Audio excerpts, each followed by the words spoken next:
a thumper.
about themselves to understand what went wrong. I know we can find a way. I know we can find a way. I know we can find a way to stand up, stand up, stand up.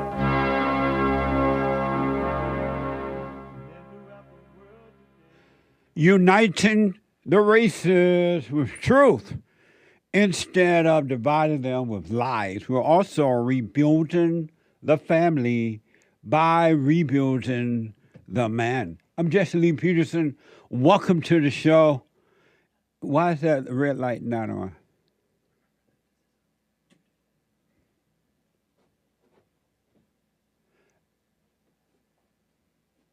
Don't worry about it right now.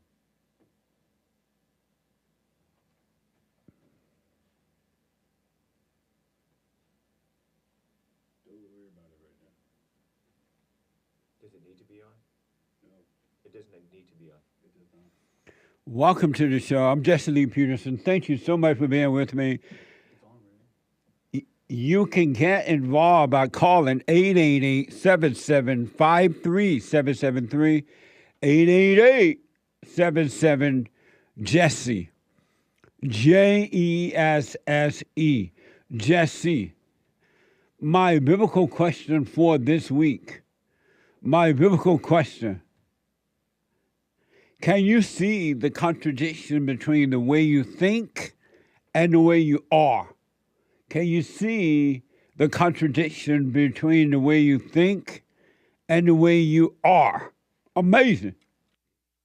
We have every way that you can watch and support the show listed on JesseLeePeterson.com/show. JesseLeePeterson.com/show. And if you're out and about, you're just too busy to watch the show live, can you have Bill come down and turn this light on? We try to get things working here, folks. We got to find somebody that know how to do this stuff. We need an engineer that know how to hook up new stuff, I guess.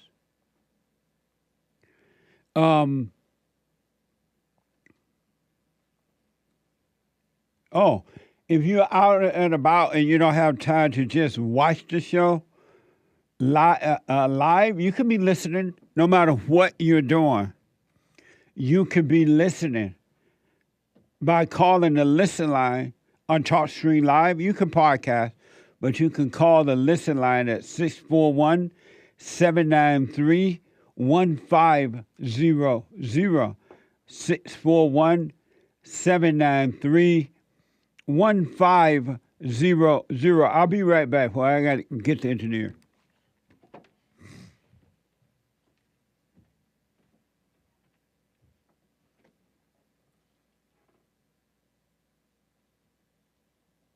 you play something?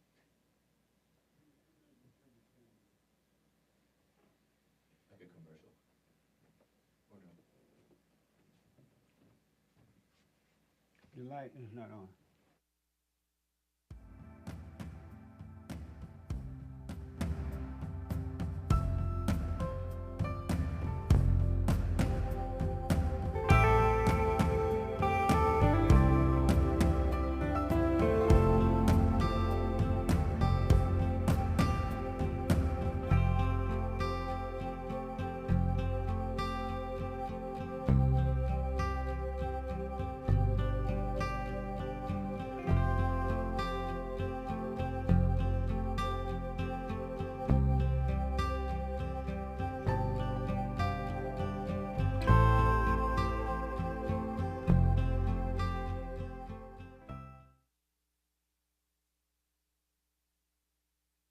All right, folks. So some of you wonder what's going on. We have some new equipment, but we got to find somebody that know how to hook up the new equipment now. So that's what's going on. Just in case you're wondering. Anyway, if you don't forget to follow us on social media at cozy.tv/JLP Talk, cozy.tv/JLP Talk, and Rumble. rumble.com/Jesse Lee Peterson. Rumble.com/Jesse Lee Peterson. And to donate and have your comments read out loud, go to buymeacoffee.com. Buymeacoffee.com or Bond JLP on Cash App. Bond JLP on Cash App. All right? I do appreciate it. So some of you may have heard the good news. The Great White Hope is all in for the race. Donald Trump, that is. Amazing. The Great White Hope is all in. It's interesting to see the children of Satan trying to stop Donald Trump. And there is nothing so far. We have to wait and see. It's not over yet. Have a wait and see.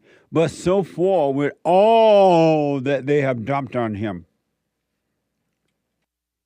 with all that they have said about him, with all of the charges, quote unquote, they have brought against him, so far, he is still on the move.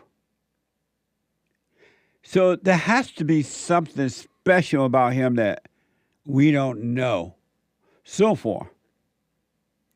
Because his enemies are after him like 90 going north. And I don't know if you heard that case down in Georgia on My Mind, has been thrown out, or a lot of it dropped or something. Isn't that amazing? I told you once, I've told you 1,000 times, keep a little space between you and all people really, but you and the Great White Hope, and watch. That way you won't be disappointed either way if you watch. But if you take sides on this and identify with him or angry at him, you're going to be disappointed. It's amazing. So according to Axio.com, it's official. Trump secured necessary delegates for the GOP nomination. Watch this from Donald Trump. Hello, everyone. It's your favorite president speaking to you on a really great day of victory. 1 week ago, we had something called Super Tuesday, and it was indeed super because we won at numbers that nobody has ever seen before, records in virtually every state. Over the top, the Republican National Committee has just declared us the official nominee, and so we're the official nominee of the Republican Party, which is a big deal. So we're not going to take time to celebrate. We'll celebrate in 8 months when the election is over. November 5th, I believe, will go down as the most important day in the history of our country. So start thinking about it. Start thinking about your vote, because this vote is going to be the most important vote you've ever cast. Thank you very much. Amazing. You're welcome, sir. He looked like he lost weight, right? Amazing. Congratulations. I don't know. You know, there is a spiritual rule. Woe unto the man or woman that try to get revenge on someone else. Revenge is not for us to do to one another. Isn't that amazing?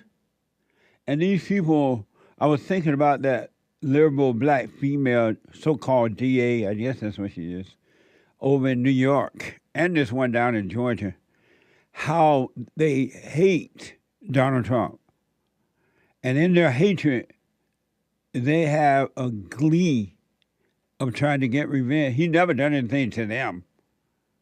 But yet, they thrive off, you know you're evil when you thrive off trying to hurt someone else. And the reward for you is nothing but suffering.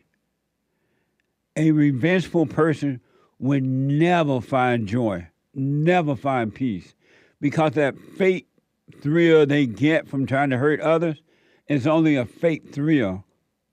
Inwardly, they're still suffering. Amazing. So congratulations to the Great White Hope. Amazing. And we'll see how it all turned out, all right? I don't know yet. I have to wait until all the votes are counted in November. And then we'll celebrate. But have a wait and see.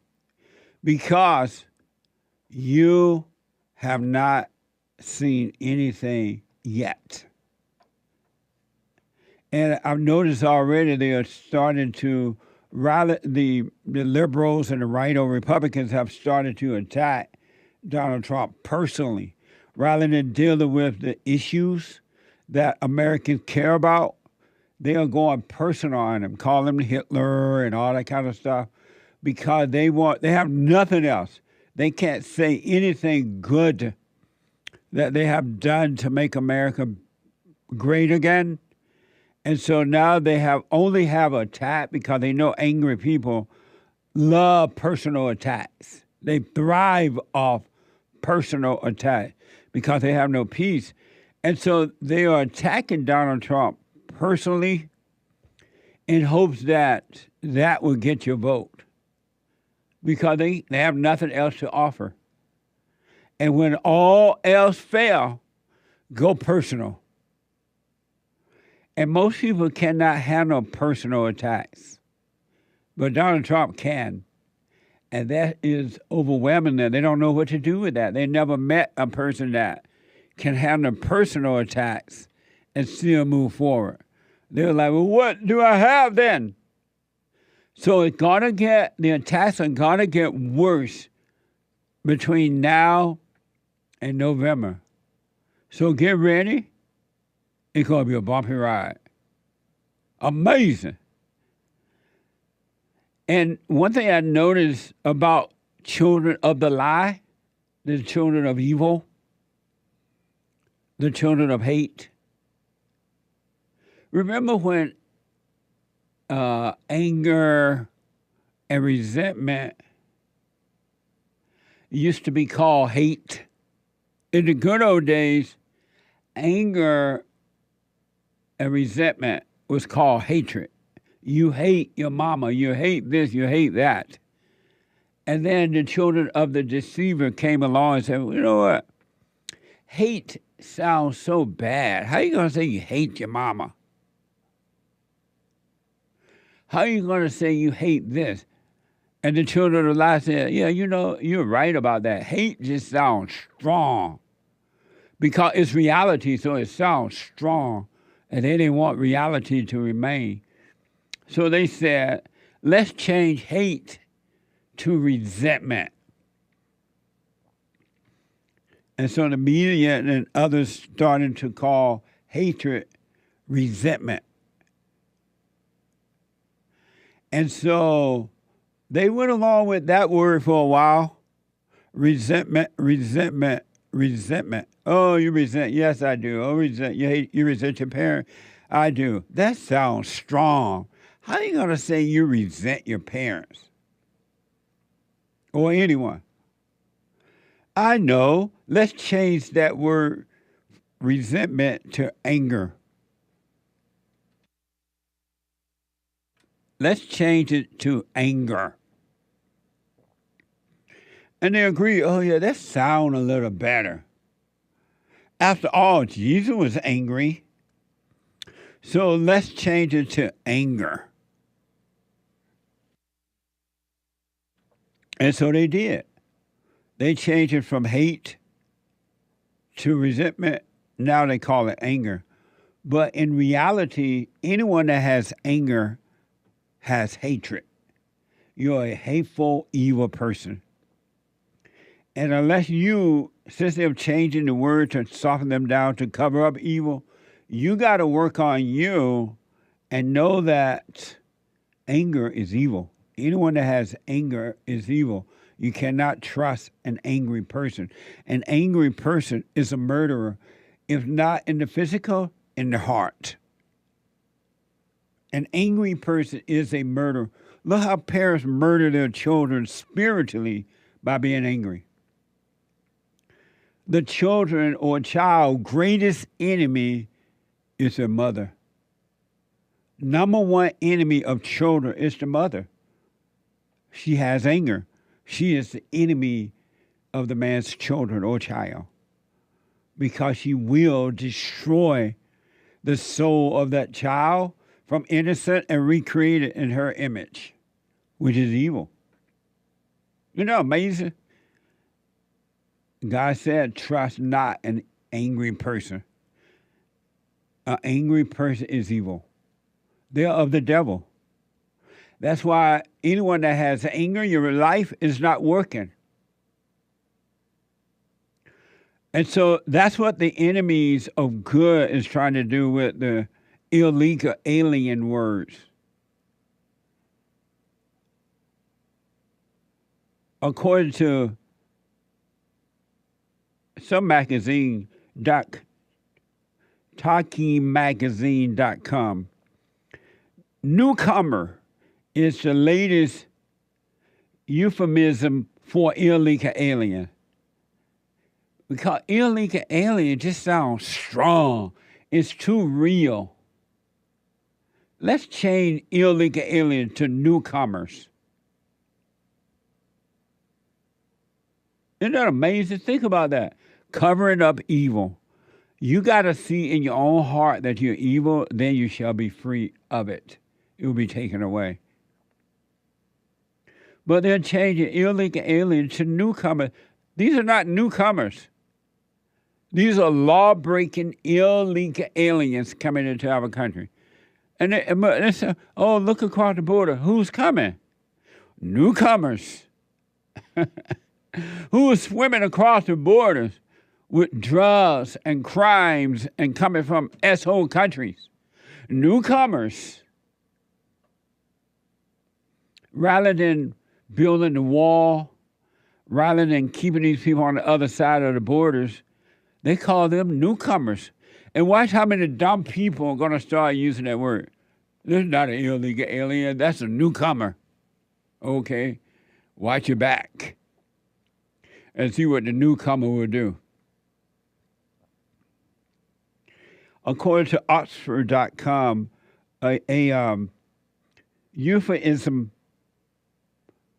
a mild or indirect word substituted for one considered to be too harsh or blunt when referring to something unpleasant. So it's too harsh or too blunt to call illegal aliens illegal aliens. So we need the word newcomer, just like we need to change hate to anger. This is yet another reason you, as an adult, must take responsibility for your own life. You got to work on you. Nobody else can and will do it. You can't even change yourself. No one else can. So stop looking outwardly and look inwardly. Amazing, huh? Some of you may remember when the great white hope, Donald Trump, used the word S-hole countries, referring to the illegals who are coming here. And he said that they were coming from S-hole country, allegedly. According to NBC,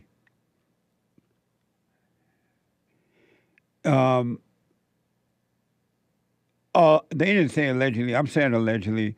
NBC, Donald Trump referred to African countries, Haiti and El Salvador, as S-hole nations during a meeting and asked why the U.S. can't have more immigrants from Norway.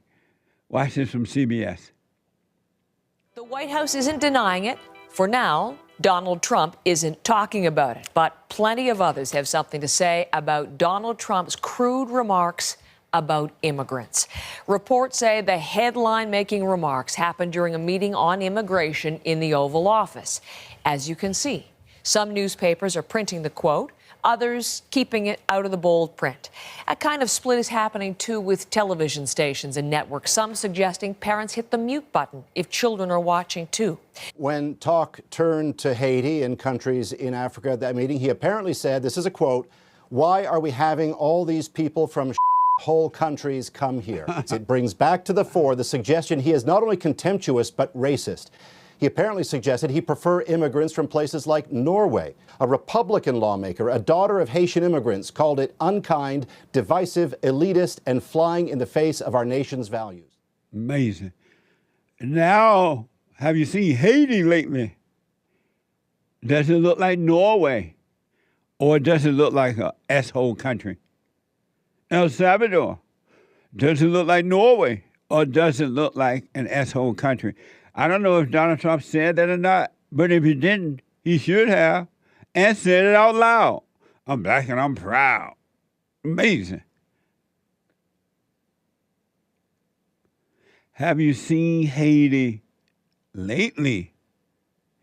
And guess what? It's coming to America. Matter of fact, it's already in America. Haiti is already happening in America. South Africa, Mommy Africa is happening in America.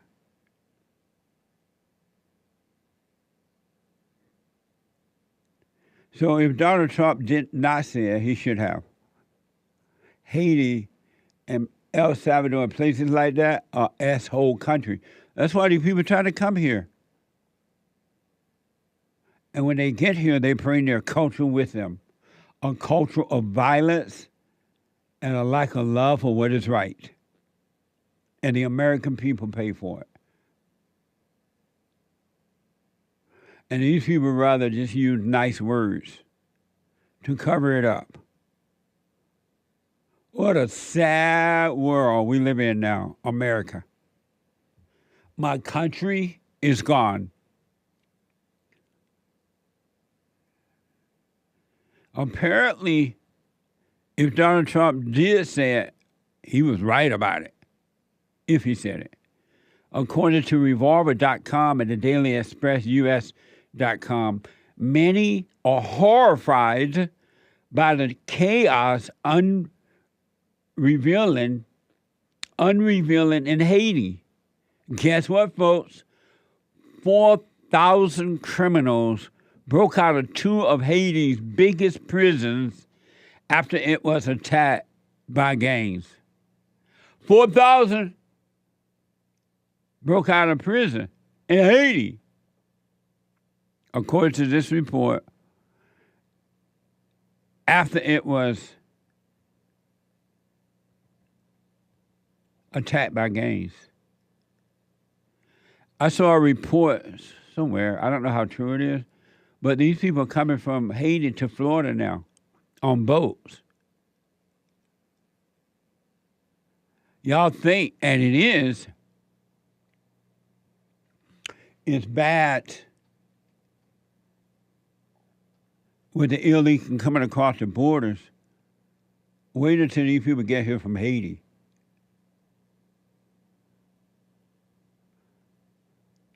And knowing that they have now gotten rid of the police in America, no bail bonds, especially if you're black.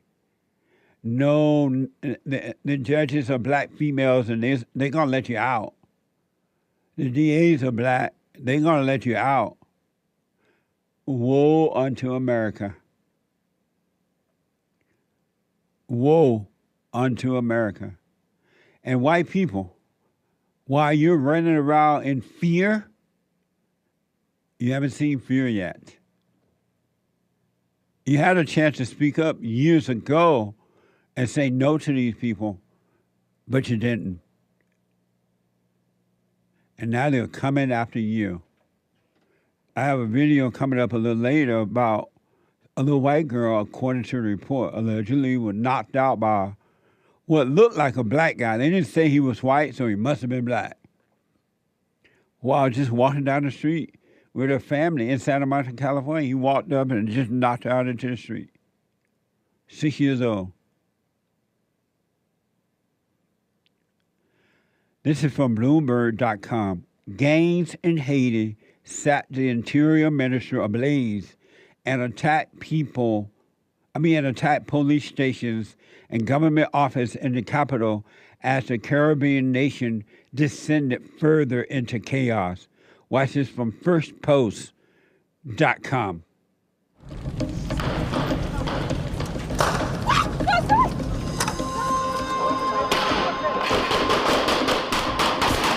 The Caribbean nation of Haiti is seeing some of its most violent days.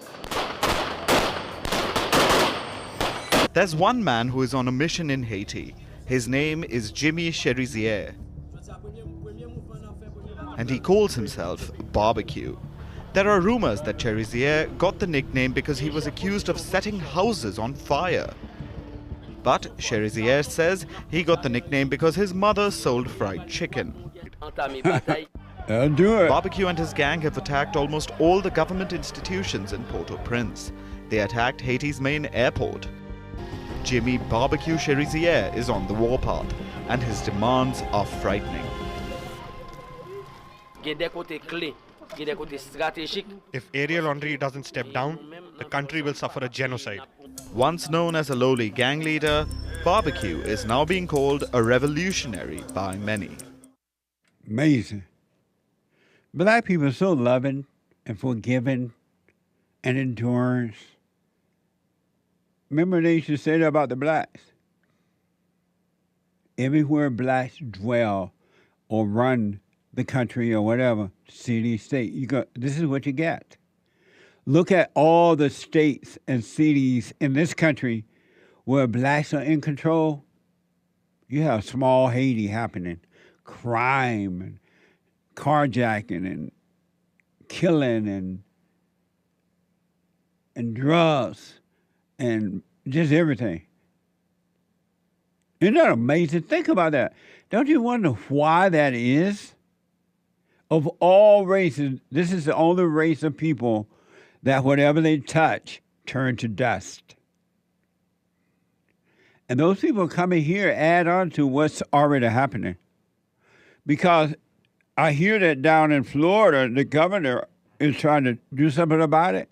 They're going to call him racist for stopping the violent blacks from coming in. They want them here. They want confusion. They want chaos.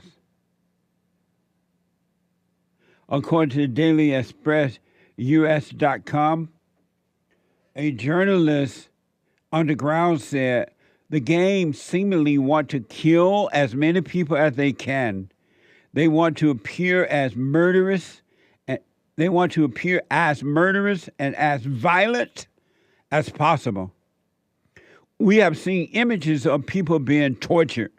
We have seen images of gang leaders eating people. What did you have for dinner today? Oh, I ate a person. We have seen images of gang leaders eating people. The goal here is not to ensure fear, but to paralyze people mentally. That reminds me now, as I just read that, that's what they have done to white Americans in this country, in their own country. They have paralyzed white people mentally with fear. Black people will not and cannot tell the truth about what's really going on with the blacks.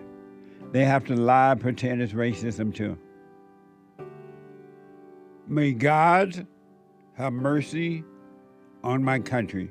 If ever we needed you, Lord, we need you now. A quick break, back in a moment.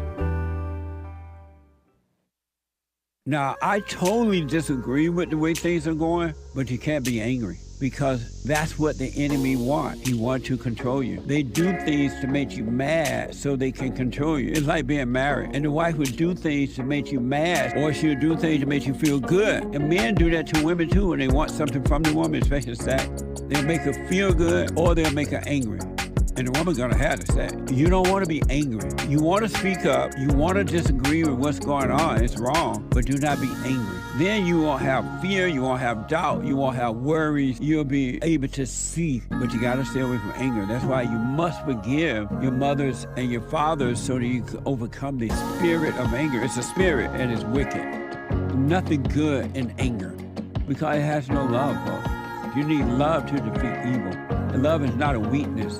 It's a strength. It's from God. It's His nature.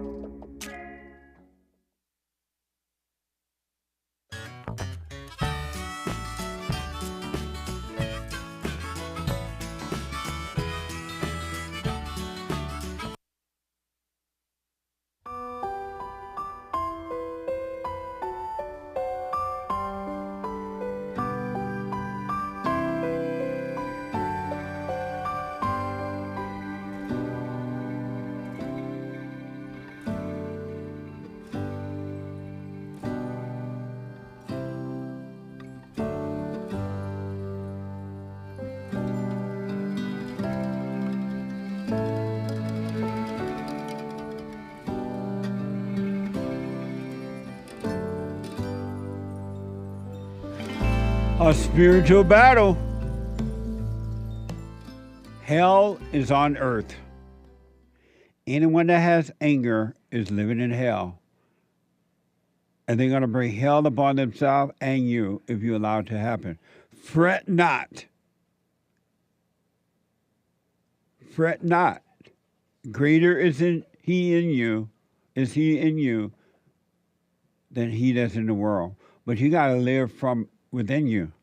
According to 1 John 4:4, he who is in you is greater than he who is in the world. Isn't that amazing? Oh, I forgot. I think, is today Thursday? Is this Bible Thumper Thursday? Why nobody said anything? I know I saw no clue about Bible Thumper Thursday. I'm sorry, folks. I got no clue about Bible Thumper Thursday. What the? So, I wonder why no one mentioned it. Huh?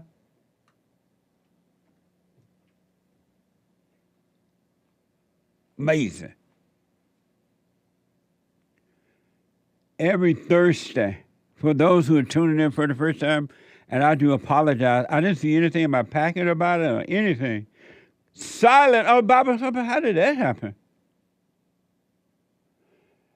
Every Thursday, for the new listeners,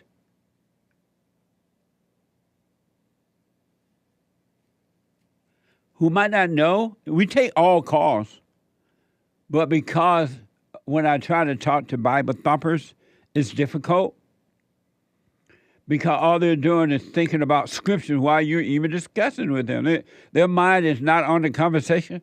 It's on what other scripture I can throw on you. It's in the Word.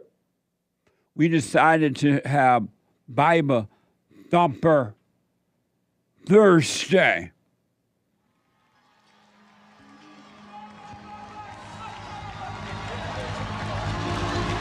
All right, brother. Are you ready? He's drunk as a badger. Go ahead. Let that Holy Ghost language come up out of you. Go ahead.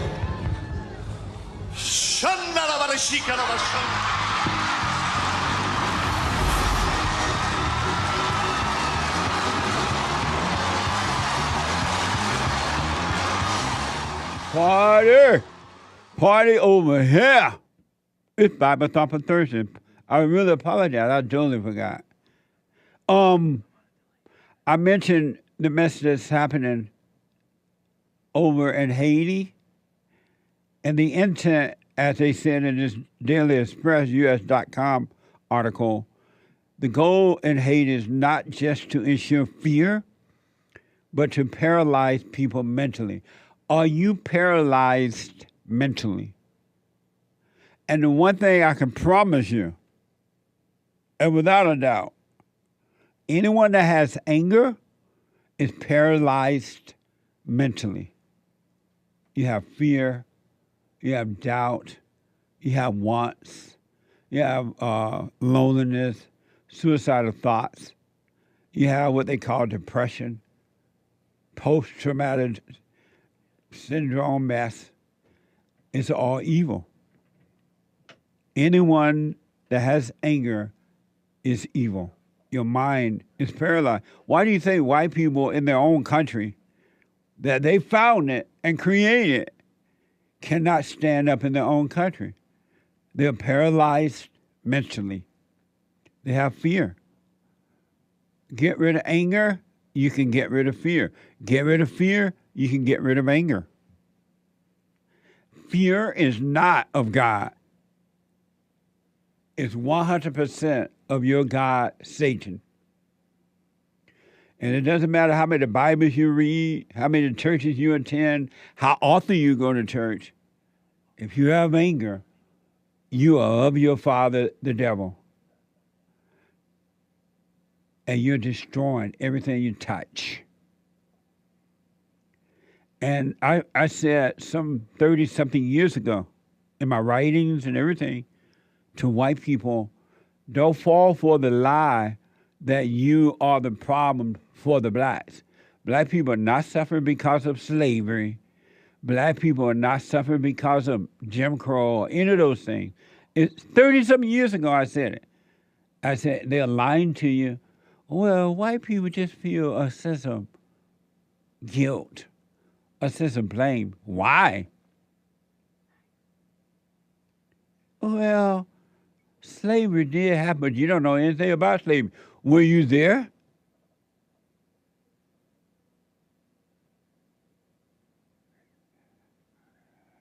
Were you there?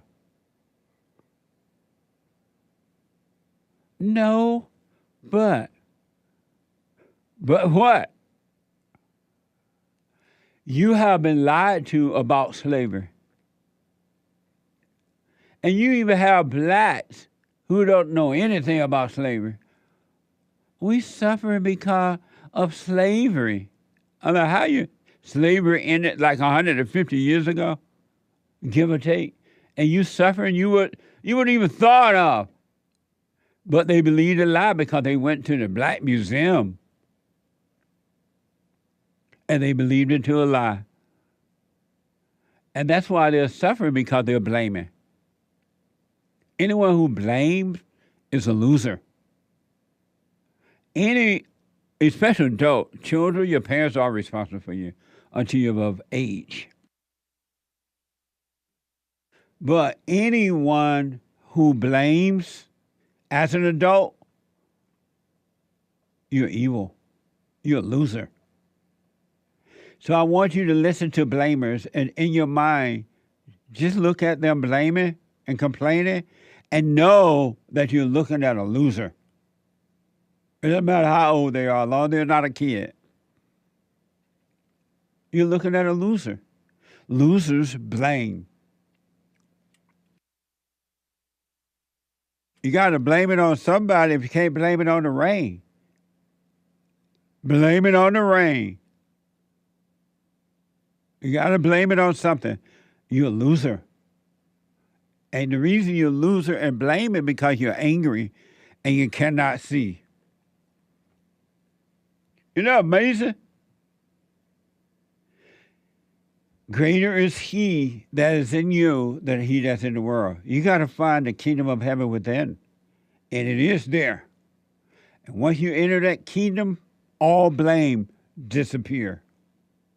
It just disappear. You're like, what the? So I mentioned how they're trying to, according to this article, dailyexpressus.com, in the last paragraph here, the goal here is not just to ensure fear, but to paralyze the people. That's what they're doing to America. So many Americans are paralyzed mentally. And guess what the Biden administration is doing about it, according to Politico.com. The Biden administration just sent Congress its plan for helping Haiti, and it tries to convince them to drop a hold on $40 million that could help send security to Haiti. Not to America, not to put up a wall, not to stop the illegal aliens from coming into America, but to throw the money over to a asshole country. Your money, my money, tax dollars. Isn't that amazing? And it ain't going to change nothing. It's not going to make things better. The problem is not the money in Haiti, it's the lack of love of God.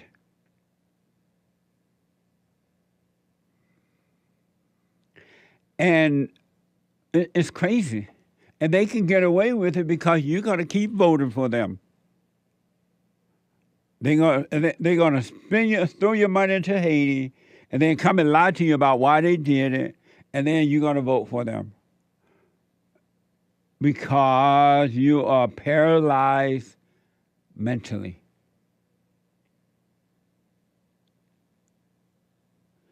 And I've said for a long time that Mommy Africa is happening. And I warned you when it was coming. I'm like, look, what's happening in South Africa is coming here. They're doing exactly the same thing in South Africa that they're now doing here, but you didn't listen. And South Africa is here. Haiti is here too. Good morning, Haiti. Haiti is here. And here is an example, at least one example. I have more of Haiti being in America already. This is from KTLA.com. A family remains shaken up after a homeless man brutally attacked a 6-year-old girl as she was walking in Santa Monica. That's California. Watch this from KTLA. And now at 5, the search is on tonight for a homeless man who attacked a 6-year-old child in Santa Monica. It has understandably shaken residents and business owners. They are demanding tougher law enforcement. This family was visiting from the East Coast. They were walking here on Main Street. They had just come from a local ice cream store when a man randomly attacked their 6-year-old daughter and knocked her to the ground. I picked her up and we ran as far away as we could get quickly. Tulloch's first instinct was to call 911. She also reached for her phone and snapped this photo of the alleged attacker. She says the man is probably between 25 and 35, casually dressed, tall, and was clearly undergoing a psychotic episode. I don't have training to deal with a person on a psychotic break. Many Santa Monica and Venice residents say this stems from a dire mental health crisis. While local politicians promise to lend their help, Christina says it's not enough to prevent an assault on a child. Amazing. You notice they didn't say the color of the man, the accused? You can bank on it. I guarantee you, I believe, with no proof yet, he was black. As a matter of fact, someone showed me a video of this. I guess it was on somewhere online. And you can see the guy going up to the little girl and smacking her and knocking her out in the streets. And the guy looked black. If he had been white, it would be all over the world. It would be known. This is Haiti. And Santa Monica, that area down there used to be so nice. That was an area down there called the Promenade or something like that. People couldn't wait to go down there on the weekend and walk around and during the summer month. And walk around and salsa dance. And just have fun. That's gone now.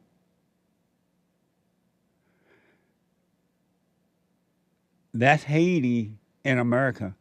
And it's gonna get worse. You can bank on it. The government is making sure it's gonna get worse. Your government create problems and then they come back pretending to save you from them, but they want you paralyzed mentally. They want you in fear. All for their personal ego gratification, to control, to get money and power, perceived power. And you're living in fear.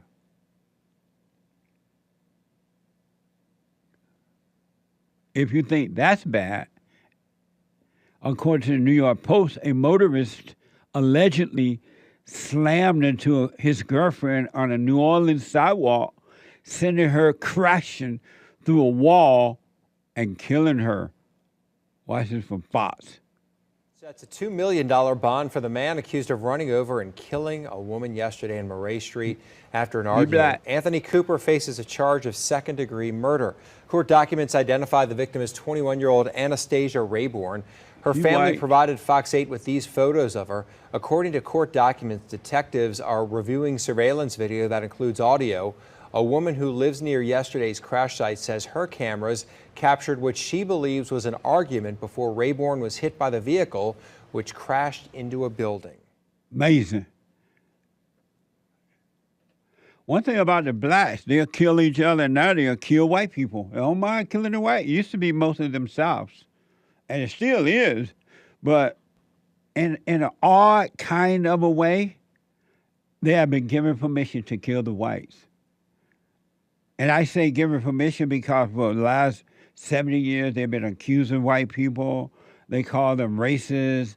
They call them, they're teaching in the schools and in businesses now.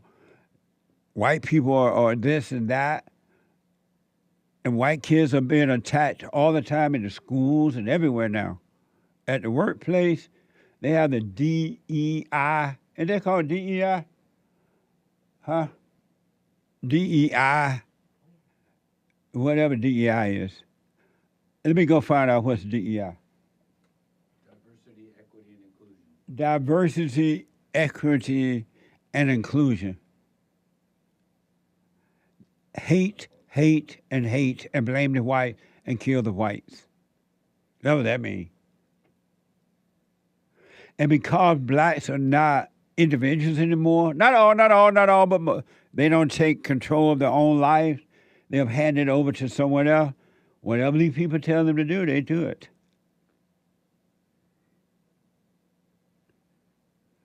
According to that report from Fox, the guy was black,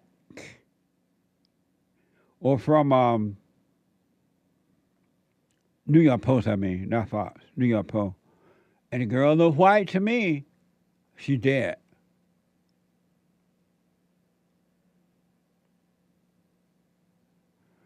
My producer was telling me some not surprising information yesterday, but somewhat surprising, but not too surprising, that black men who are married or living with white women, their relationship tend to end up in divorce and violent more than white men who are married to black women.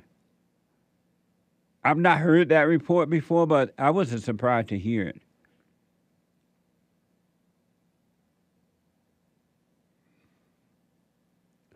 And it's going to get worse. It's a spiritual battle. Anyone that has anger is evil. You better recognize it if you want to be free of your anger and see what's going on around you. Human beings are evil. And this lie about human beings are good. Somebody lying to you. A lying person, an angry person telling you human beings are good is lying to you because they're no good. They have anger. And last but not least, it's going to get worse. Why do you think they're deliberately taking away the cops? Defund the police? Why do you think they deliberately allow Black Lives Matter to destroy America, tear down statues and things like that? Why do you think they have taken away bail bonds? They're setting it up so that it will get worse. Because they know you're afraid and they want power. They're on an ego trip. The government, that is, and the media.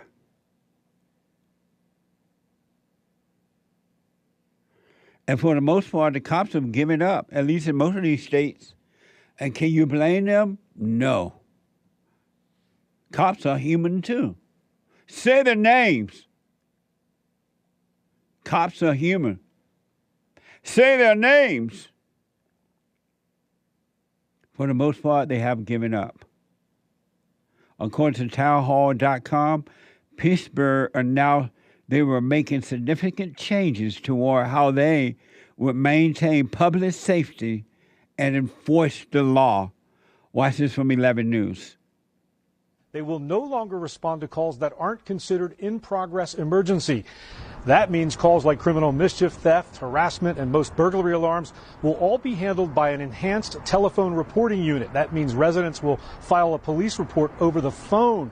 Officers will not respond unless it's an emergency. Also, between the hours of 3 a.m. and 7 a.m., there will be no officers at any of the 6 stations throughout the city. Call boxes that link directly to 911 have been installed for people to use in case of an emergency. And during the overnight shift, there will be as few as 20 officers to cover the entire city. I'm confident in the decisions that we make that it impacts this bureau and the city in a much better way than we have in the past. Right. Oh, somebody attacking you, go to that blue box over there at the police station and call them. You need to file a report. Don't call the cop. Call the answer machine.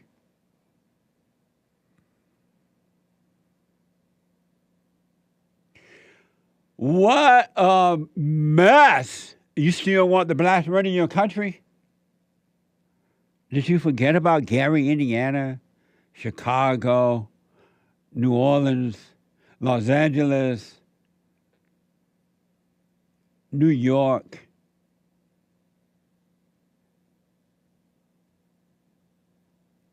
May God have mercy on America. You haven't seen anything yet. It's going to get worse. Let me go to Sharon, a first-time caller. I believe it's Sharon. A first-time caller out of Virginia. Hey, Sharon, welcome to the show. You're on the air. Thank you, sir. You're welcome. Good morning to you. Good morning. I wanted to say I love your show. I just found you. I've been doing your silent prayer, and my question is, forgive me if you've said this before. I've never heard it. Okay. But how do you forgive your parents if they're gone, if they're already passed? You know how when you get to know yourself, you realize that you have done things that you didn't want to do. You've had thoughts that you didn't want to have. It's like something else is making you do what you've done, and it prevents you from doing the right thing and being right. Have you discovered that about yourself?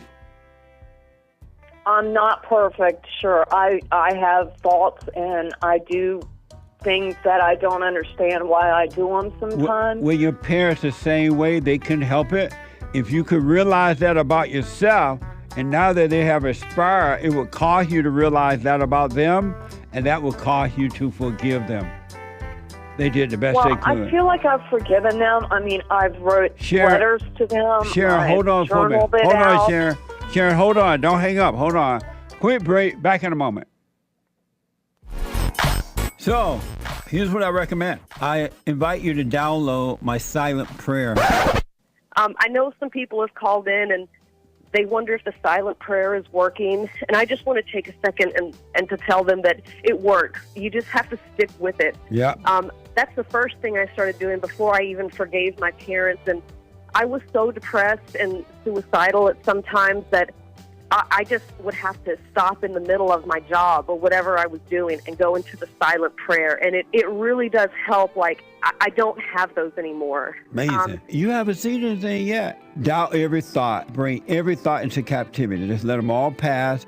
Don't judge them. You haven't seen anything. It gets better and better and better and easier, easier, easier. So my gift to you, no charge, at rebuildingtheman.com/church.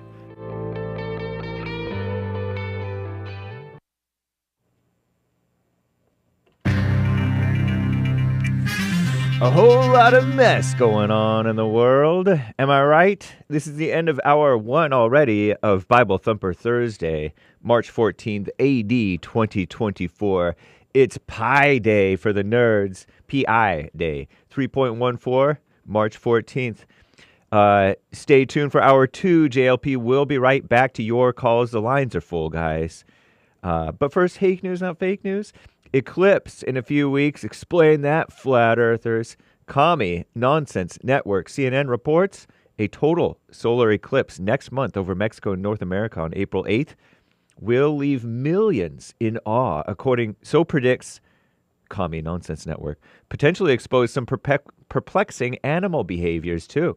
During the Great American Eclipse of 2017, April of 2017, I think, several zoos across the United States, at least a few, stated that their animals were acting strangely in the brief moments when the sky darkened. Wow.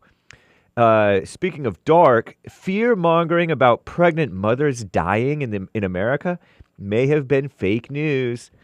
Not CNN, but the far-left female-run outlet, The Skim, reports that the U.S. maternal mortality rate may be lower than previously reported. Earlier this week, a study published in the American Journal of Obstetrics and Genealogy suggested that federal data on maternal mortality could be inflated. The most recent CDC report put the rate at nearly 33 deaths per 100,000 births in 2021, but now a group of researchers said that the rate may be closer to 10 deaths per 100,000 births. What? Not 33, but 10? May have held steady over the years, by the way, and appears to be closer to the rate seen in other wealthy countries. Duh. I've argued with the females about this in the abortion debates. The findings may have many revisiting how maternal mortality is reported. To track maternal mortality better, death certificates were updated to include a pregnancy checkbox about 20 years ago in America, I guess. Maternal deaths are during those. Maternal deaths are those during pregnancy, at delivery, or soon after giving birth, according to the Scared Woman-led unchristian CDC, Centers for Disease Control and Prevention. But over the years, health officials have found the checkbox has been ticked in instances when a death wasn't tied to the pregnancy. Died while pregnant doesn't mean died because of the pregnancy or giving birth, you know. Study's authors say this is likely led to an overcount of pregnancy and birth-related deaths. When they went back and reviewed the data, researchers tallied fewer pregnancy-related deaths. Duh! Experts say clarifying the checkbox's meaning could help collect data more accurately. But even if corrected, they still want to hold on to this crisis. The stats confirm the magnitude of U.S. maternal health crisis. Racial disparities they bring up in pregnancy-related deaths still rampant. I don't even think that's the correct word, rampant, ladies at the Skim. The study found that black pregnant patients, they call them, are still 3 times more likely to die than white patients, mothers they mean. That can be attributed in part to medical racism, they claim, bias, and inattentive care. They can't make enough money to pay for good service. In most cases, their deaths are preventable per health officials. Experts pleased to see the rates aren't as bad as previously thought, but they're hoping the new findings won't lessen the urgency around addressing the issue in the United States. They want to feel important to have a crisis.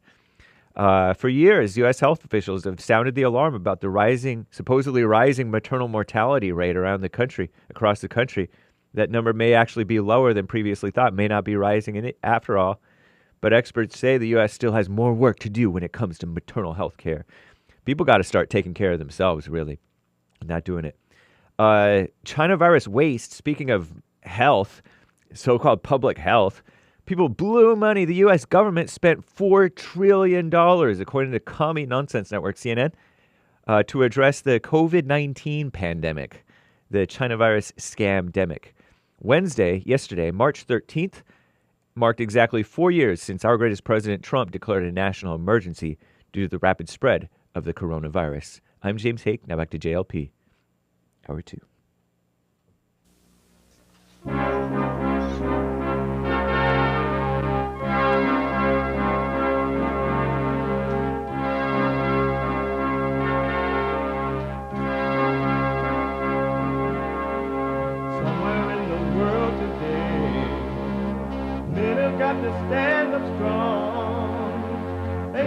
about themselves to understand what went wrong. I know we can find a way. I know we can find a way. I know we can find a way to stand up, stand up,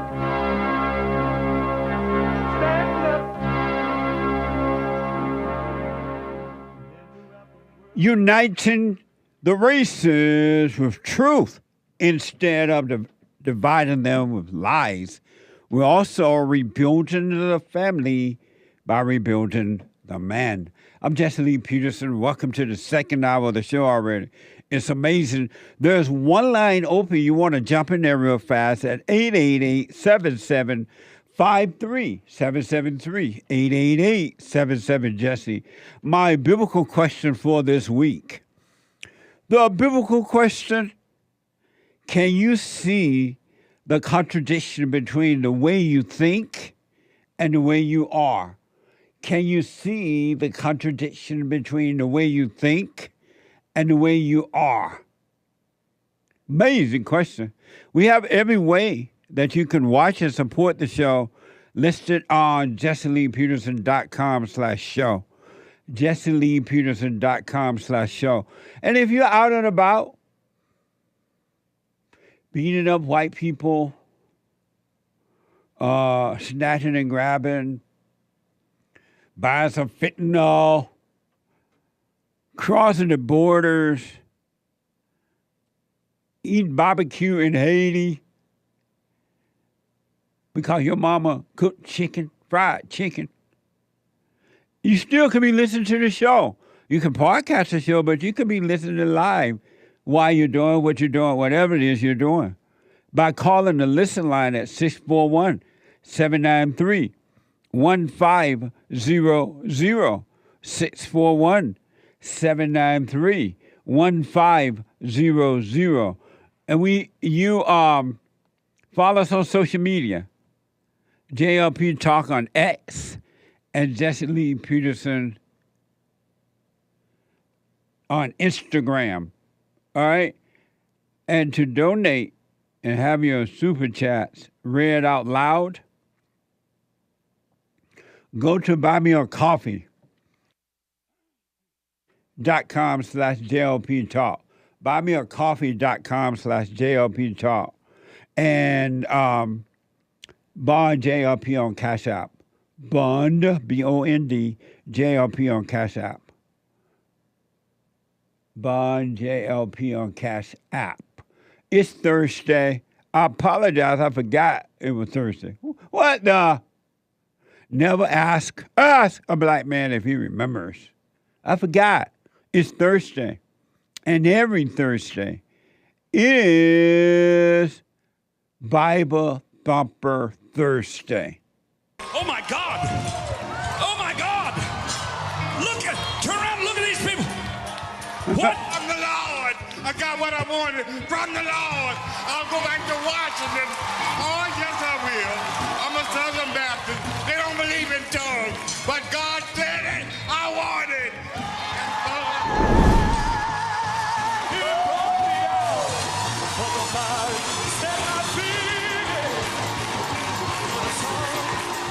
I'm not used to seeing white people act that way in church. What the? Becoming like what you hate. Amazing. Let me go back to Sharon out of Virginia, first time I called. And Sharon wanted to know, how do you forgive your parents if they've already expired? Hey, Sharon. Hey, Jesse. Go ahead. So do you understand that when you see that you are angry at them, and knowing that you are, and you know that it's wrong to be angry, then you will forgive them because, anger is controlling you in the same way it was controlling them. They couldn't help themselves. Well, I agree with that. And a couple of the ways that I've tried to combat things over the years is I will either write them a letter or I journal it. But that's not going to change it. You have to see that you're wrong for being angry and admit to yourself, I am wrong for being angry. I'm wrong for being angry at my parents. And God will cause you to forgive when you confess your sin, when you confess that you're wrong for being angry. I have to be honest with you. I've never been angry with my parents. Does that mean I'm in denial? Oh, so you've never been angry at either your mother or your father? No, I mean, they weren't perfect. They did the best they could. I didn't like some of the things they did or the choices they made. I couldn't undo them. But the things that I don't agree with, or the parts of myself that I see echo back to them, I've tried to work through, but I've never been angry with them. I've always tried to honor them, and I've even tried to solve their issues after they're gone. I mean, things that they couldn't deal with, like other family members, and I've closed those chapters for them, and that's really helped me. And so I have to tell you, honestly, I've never been angry at them, but I listen to you, and it makes me think that I should be angry at them. Does that make sense? No, it should make you think that you should forgive them. And so let's deal with your mother first. You have never been angry at your mother. Really, honestly, no. I just didn't agree with things she did. If I was ever angry or I didn't like something she did, I just simply walked away. And did you ever do that because you were angry? No, I just walked away from her. You just said you said that if I were ever angry at her, I just walked away. Yeah, I just moved on. And did you ever walk away because you were angry? You moved on? I just moved on. I just, you know. Did you move on because I sent her light, and I just moved forward with my own life. And so did you move forward because you were angry at her? You just moved on? No, I really wasn't angry at her. I just, you know, she's a different person than I am. And she makes different choices. And if I didn't like something she did, I just walked away from her. I mean, in the adult stage, when I could do that. Did your mother ever do anything that made you angry? No. Does that mean I'm living in denial? So she was perfect? No, she wasn't perfect, but she thought she was God. And what did you think about her thinking she was God? I just walked away from her because I knew she wasn't God. And I just found a way to make my own way. Well, she tried to rook me in and leave me dependent, like give me money or keep me in her loop. I just saw the game for what it was, and I made my own way. And so you never felt anything toward your mother? Well, I mean, I felt like there were things I didn't agree with or things I didn't like or stuff that she left me to solve for her. Like, you know, she wasn't a caretaker, so when my stepfather died, she didn't take care of him. She left me to do it. So I closed everything out for her, and I just moved on. And what did that make me angry at her? No. It just made me see that she couldn't handle something. What does dislike feel like? What did what? You said there were things you disliked about her. What did that feel like? It just felt like something I didn't want to be a part of, and I knew it wasn't part of me. Describe the feeling. Sadness, regret. Here's what I recommend, because I don't want to make you see it. If I cause you to see that you were angry against her, you will not forgive her. But when you come out of denial and see, because you're saying that you were angry at your mother, but you don't want to call it that for some reason. But when you see that you were angry at her, then you will be able to forgive her, and God will forgive you and make you free. Were you ever angry at your father? No. I mean, maybe I should have been. Why? For the abandonment, but no, I just just moved on. I just didn't worry about them. I focused on me. So then why have you been, what do you mean by abandonment? He abandoned you? Well, you know, he divorced my mother at 5. Your mother was 5 years old when he divorced her? No, I was 5 years old when he divorced my mother. But then why do you? And I realized in hindsight that my mother was an asshole. I mean, I don't blame my father for not hanging around. And have you forgiven the asshole? Yeah. You told her? Yeah. How did you feel about your mother being an asshole? I just knew that was a part of her I could never change, and so I just went my own way. And have you forgiven your father for leaving you with her? And not being there to protect her? Yes. So then why are you writing letters and stuff like that, journals, in an attempt to forgive them? Because I feel like there's a part of me that, like they say, trauma stuck in the body. So I just want to get it all out and cleanse it all and just make it light. Where that trauma that you're feeling is anger. And you have a smoke detector in your house? Yeah. I hear it beeping. You better run out. I'm smoking, Jesse. I'm smoking. I'm teasing. It's amazing. Amazing. That you feel is anger. Okay. And okay. Until you truly see it, you won't be free of it. Writing a journal, writing a letter, going to the gravesite, none of that is going to solve or take away the spirit of anger. You got to see that you have it, and it will be taken because it's evil. It's an evil spirit or spirits. And when you see... You got a good definition for anger? I'm sorry?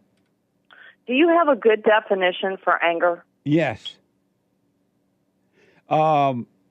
Hatred, evil, playing God. Okay. Are you doing the silent prayer? Yes, and I love it. Well, stay with the silent prayer. And if you really want it, God will allow you to see it, and He'll make you free from it. Because everything you just said is, I hate my mother. But for some reason, you don't want to see, you don't want to call it what it is. Okay. That's honest. I appreciate that. Let me know how it goes, all right? Okay, hey, one more thing. I want to thank you for helping all the men and women to make us a kinder and gentler and more forgiving generation. Yes. If human beings were to drop the anger, we will have peace on earth just like that. It'll happen instantly. You know, Looking amazing? forward to it. Well, stay with the prayer and watch, and you will have paradise on earth, even though the people around you will be insane. Well, heal them, will you? I'll work on it. Thank you. You're amazing. Amazing. Thank you, Sharon. Bye. Bye now. Kurt is a first-time call out of Canada. One line open, 888-775-3773. Kurt, welcome to the show. You're on the air. Hey, Jesse. You suddenly started coming in really, really choppy. I'm not sure if it's my internet, but I'll try to get through it. Am I coming through clear? You're loud and clear. Is it choppy on your end from me? No, now it's suddenly good, so hopefully it stays that way. It was just If it changed, let me know. If it does come okay. in choppy again, let me know. All right, I'll let you know. I got to find some engineers that know how to hook up stuff around here. But go ahead. Yeah, it might be my internet. Well, first of all, I've been listening to you for the past few months and really enjoy a lot of the stuff that you're saying. I respect your point of view on most things quite a lot, so thank you for everything that you're doing. You're welcome. Okay, so my question, one of the things that I found really appealing recently was the bit where you say when you're stressed out or you're feeling pain, you just sort of rest in the pain. Yes. And I found that to be very therapeutic. without any additional context from your end, I've just been sort of using it every now and then as a way when stress pops up. If I'm driving down the road and I get a stressful thought or whatever, anytime, any place, I've started interrupting stressful thoughts with that, and I found it to be really, really therapeutic. But my question is, like, what's the overall, like, long-term effect of that? Is it really meant to just cause stressful thoughts in the moment, or am I missing some sort of bigger picture by continuing this practice, what it will result into? When you rest in the pain, it means that you want to be aware of it, stay alert. No matter how great the pain feel, how wicked or so-called good the thoughts are that bring on the pain, don't run away from it. Don't go and get a meal. Don't turn on the TV. Don't look for so-called good thoughts or any of that. You stay aware of, as you call it, stress. Be aware that you're stressed. Don't judge it as good or bad. And the awareness of it is this light of God, and he would take away the darkness of Satan. He would take it away from you, and you would never have to deal with it again. It's all spiritual, and you need the Spirit of the Father to save you from the spirit of Satan. So you're saying, like, with continuous practice, eventually the stress will just sort of go away on its own? Because, like, right now I use it, I guess you could say, almost as a coping mechanism. Like, stress pops up, I think about resting in the pain, and that sort of soothes things a little bit. So what I'm asking is, like, the long-term effects of, like, using this coping mechanism. What does it result? You don't want to call it a cope because you don't want to cope with evil. You want to overcome evil. And so you want to keep reminding yourself, you're right to do that until you don't have to remind yourself again.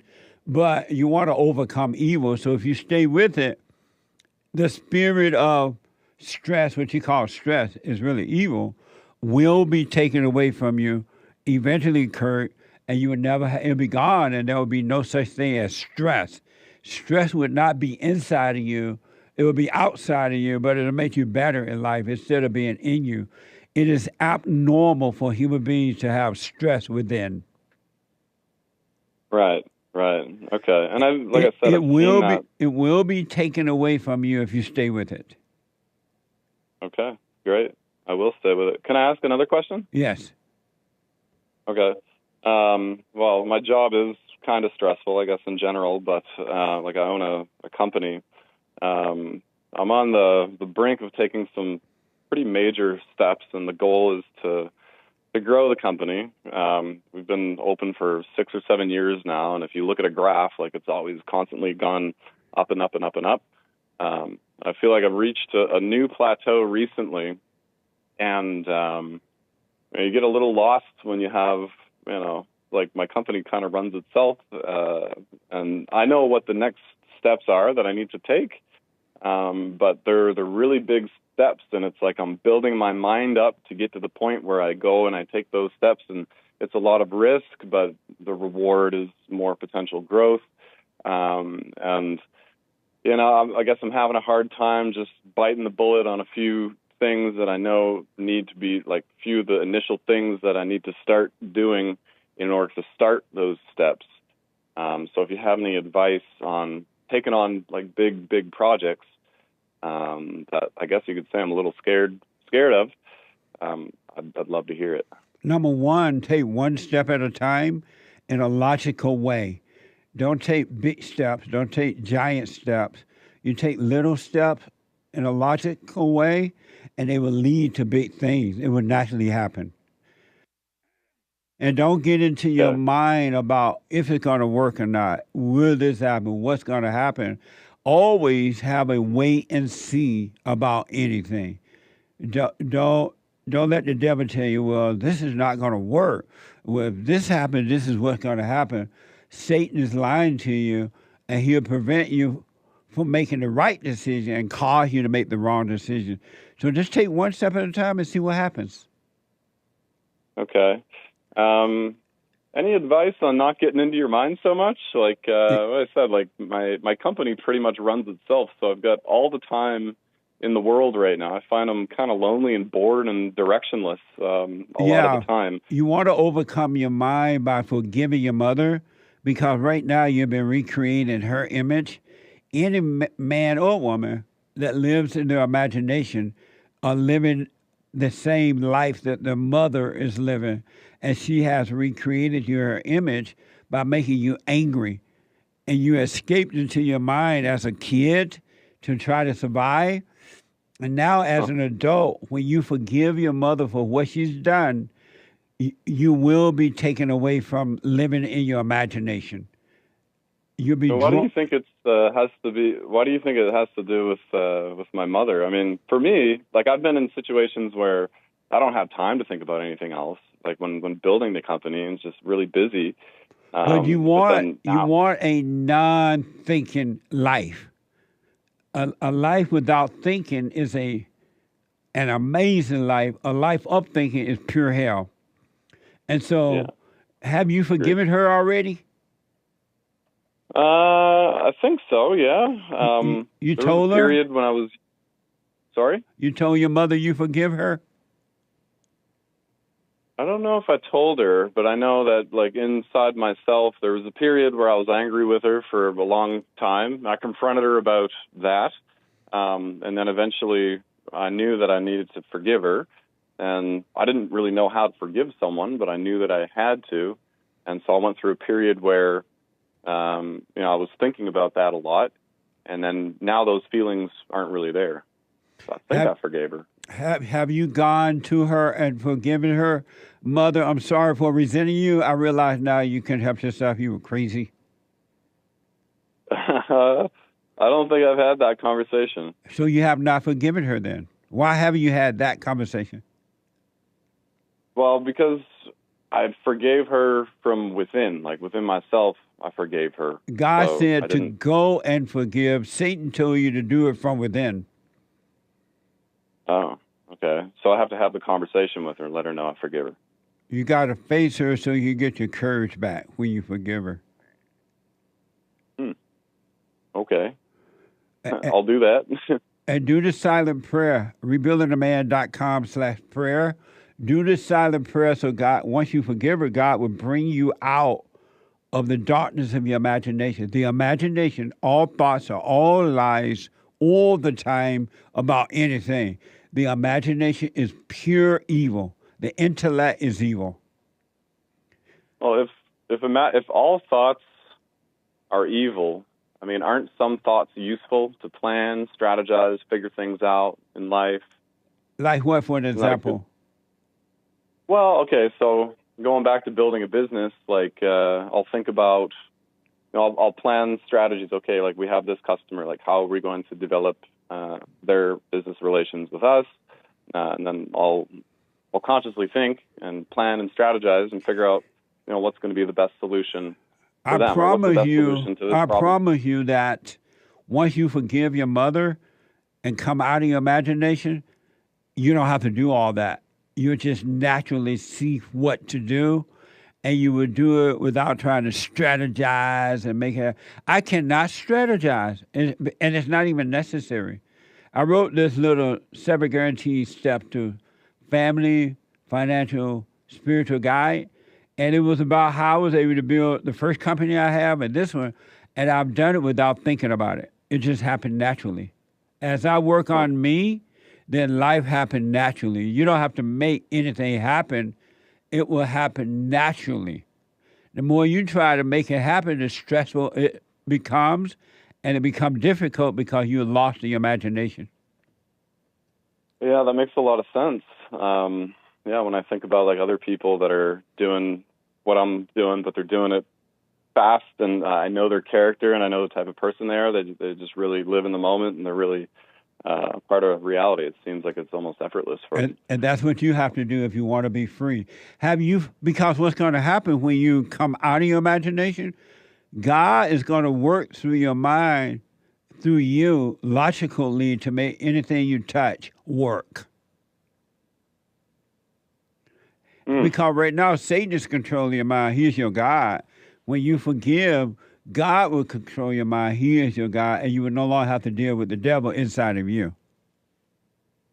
You know, it's funny. My mom and I don't talk too often. This is my first time calling your show, and the advice that you're giving me is to speak to my mom and forgive her.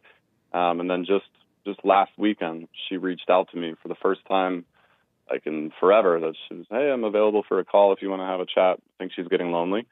But it was kind of coincidence, I guess, that you're telling me this advice. So now we're going to have a call this weekend, and I guess your mother could not help herself. She could not help it. She's as evil as you are because you recreated her image.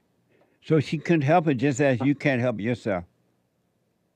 What do you think she's evil for? It's like seems like a general thing that you she believe, hates right? her mother. She hates her mother? Evil She's pretty close with her mom. Right, because she hates her.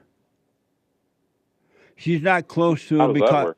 she's not close to her because she wants to be. She's close to her out of guilt.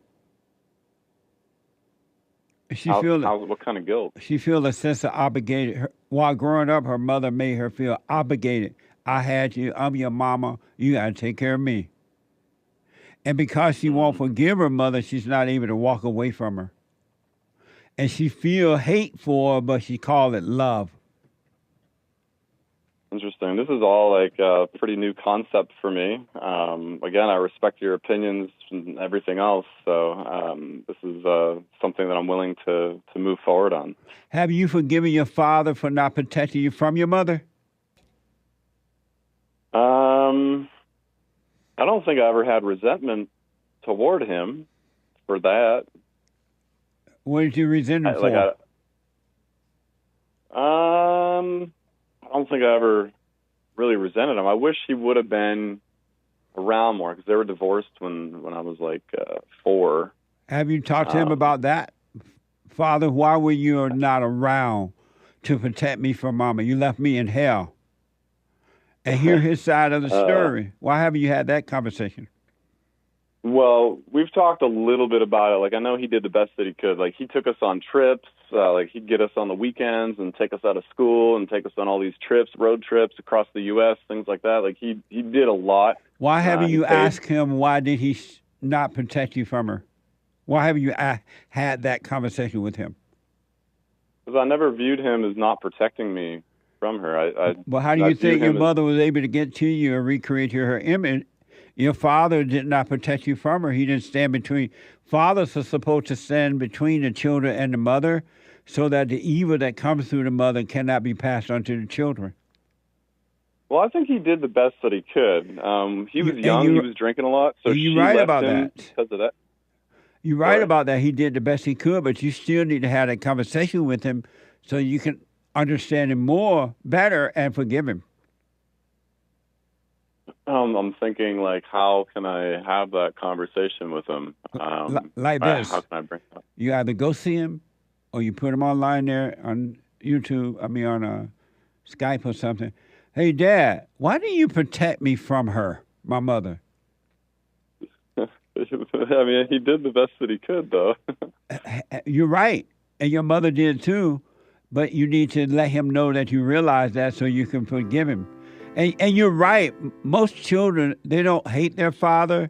They yearn for their fathers and not hate them. But the mother wants them to think that they hate their father. And those who do hate their father with their mother's anger. Yeah, I agree with that. Yeah.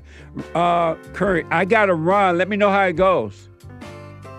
All right. Thank you, Jesse. You've given me a lot to think about here, a lot to consider. I appreciate it. You're welcome, buddy. Quick break. Back to the phones right after this break. 888-77-JESSE.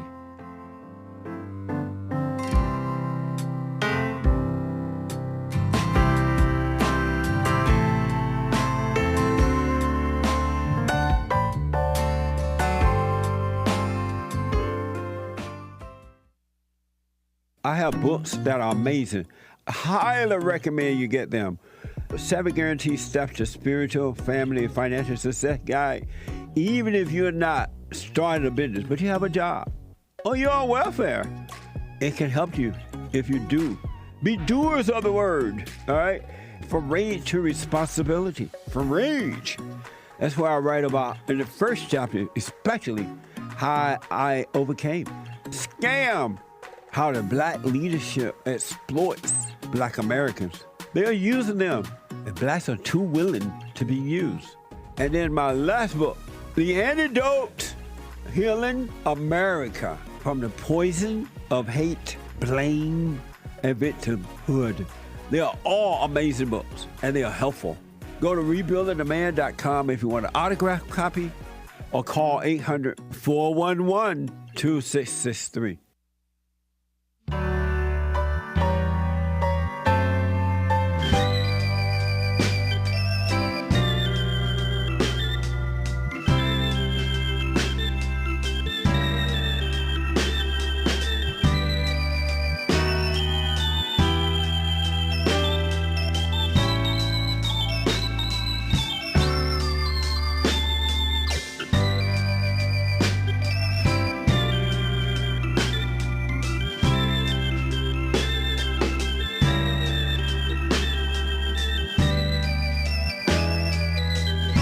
Okay.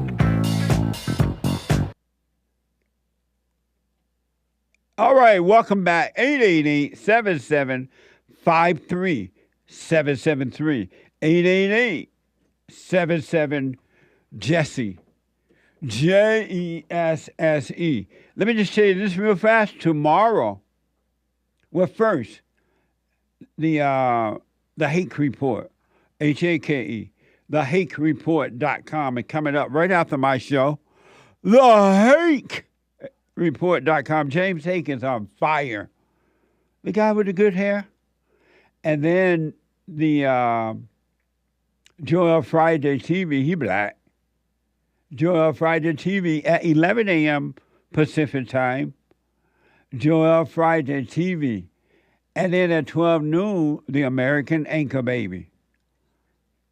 Energy given to him by God at 12 noon today. And tomorrow, if the Lord is willing and the creek don't rise, a brand new episode of the Fallen State.tv. The Fallen State.tv. I had a discussion with Rhonda Dixon. And Rhonda is an attorney. She's the founder of the Dixon Justice Center and is currently running for LA County Superior Court. Watch this. Next time on The Fallen State.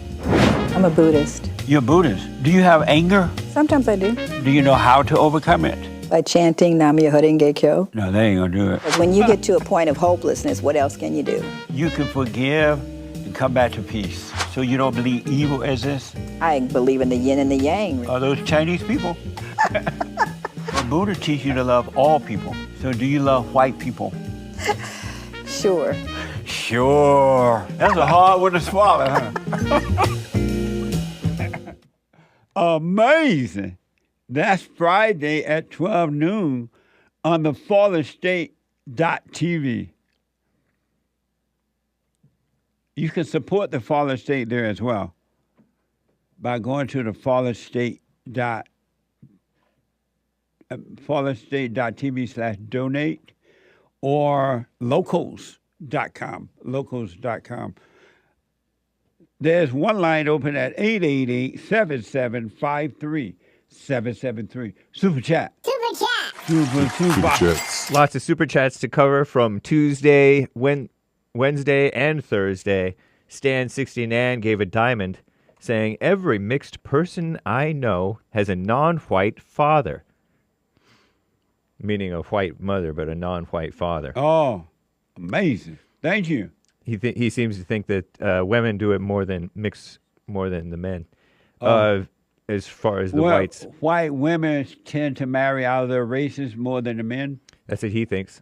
In his that could be possible because I know with the black relationship, white women tend to be getting involved with black men because they feel sorry for the black man, like they got to save him. They play mama. Yeah. And so they end up dating and marrying black men, and the men end up destroying them. Terrible. Taking their money, cheating on them, and doing all kinds of stuff. Yeah. Because they hate them. Here come mama in white. Right. Awful. Oh, mess. Thank you, Stan. Thank you, Stan, Sister Nan. Gen C bought... Sister Nan? Yeah, 60 Nan. Oh, okay. Thank you, Stan. Gen C bought 5 coffees. Good morning, JLP Universe. I hope caller Terrell is still listening from a couple of days ago. Recommend that he watch Uncle Tom and Uncle Tom 2. In my humble opinion, his mind will be blown. Mind blown emoji. A great recommendation. Thank you. Nate Crack bought a coffee. On this day in history back in 1988. Rick Astley's hit song "Never Gonna Give You Up" hit the #1 spot. But and this was a couple of days ago. But in 2024, on this day, we all know that the #1 song out right now is "Oh, the Wall Going Up." Can we hear it one more time? Up. I'm never gonna give you up. No matter how you treat me, never gonna give you up. Girl, you treat me bad. That's not the Rick Astley song. Whose song is that? I don't know. You just sang a completely different song. It was like, I'm never gonna give you up. Yeah. Never gonna give you up. Never gonna. Oh yeah, I remember that. I'm never gonna give you up. Never gonna let you down. Yeah. Lying around. But you never heard, I'm never gonna give you up. Maybe I have. No matter how you treat me, never gonna give you up. Girl, you treat me bad, and I know why. Yeah, you've been sleeping around with some other guy. Oh, yeah. White, Barry White. Ah, right on. Nice. Oh, he said, I think. You're not sure of Barry White? I think it is. Huh? I'm pretty sure. What? I'm pretty sure it's Barry. Oh, okay. Or maybe the way you're singing it just makes you think about Barry. It's all that Barry, huh? Yeah. Okay, thank you. So he was asking for hearing the Wall Going Up song. Oh, the wall going up. Nice. Yeah, Mr. President, take this home. The wall going up. The wall going up. It's long overdue. The wall going up. 30-foot wall. The wall going up. The wall going up. At the border, I'm stunned. Check out Red Pure Lion. It's amazing. The wall going up. I look so black in there, though. Am I that black? Sometimes. But am I that black? Uh-huh. Whoa. Thank you, Nate, for your coffee. Thank you, Nate. I'm sorry I was so black. Valerie bought a coffee. San, why is it always the mamas? Because they can't help it. Thank you. Kofi_19 or Coffee19 says, glad to see the Amerifro growing back. Is it keeps? For now, it's a fro, but it is an Amerifro, not an afro. Thank you. That was a Rumble rant from Kofi19 a couple of days back. You got to know how to rumble. Also on Rumble, Canadian David's a monthly supporter, a subscriber. Oil my lantern, Jesus. Amen. Yeah. He also says, I called my dad my brother, and he knew what I meant. It was beautiful. Nice. If you don't love your father, your earthly father, there's nothing you to do to love God. You ain't going to do. I don't care how many Bibles. I don't care how many. You think Jesus is God. I don't care if you believe in the Trinity or not, which no such teaching as Trinity, by the way. I don't care how many churches, how often a week you go to church. If you don't love your Father, you will never love God. You will never return to God. You got to love the Son, got to go through the Son, which is your earthly father, in order to go to the Father. It's just the way it is. Some things never change. It's just the way it is. Thank you. Beta No More bought a coffee. Jesse, a couple weeks ago, you said there will be a time the devil himself will come after you to bring you back in his hell. I'm going to assume this happened to you. Can you tell us about that? I have my bag of alpha jerky ready to hear the story.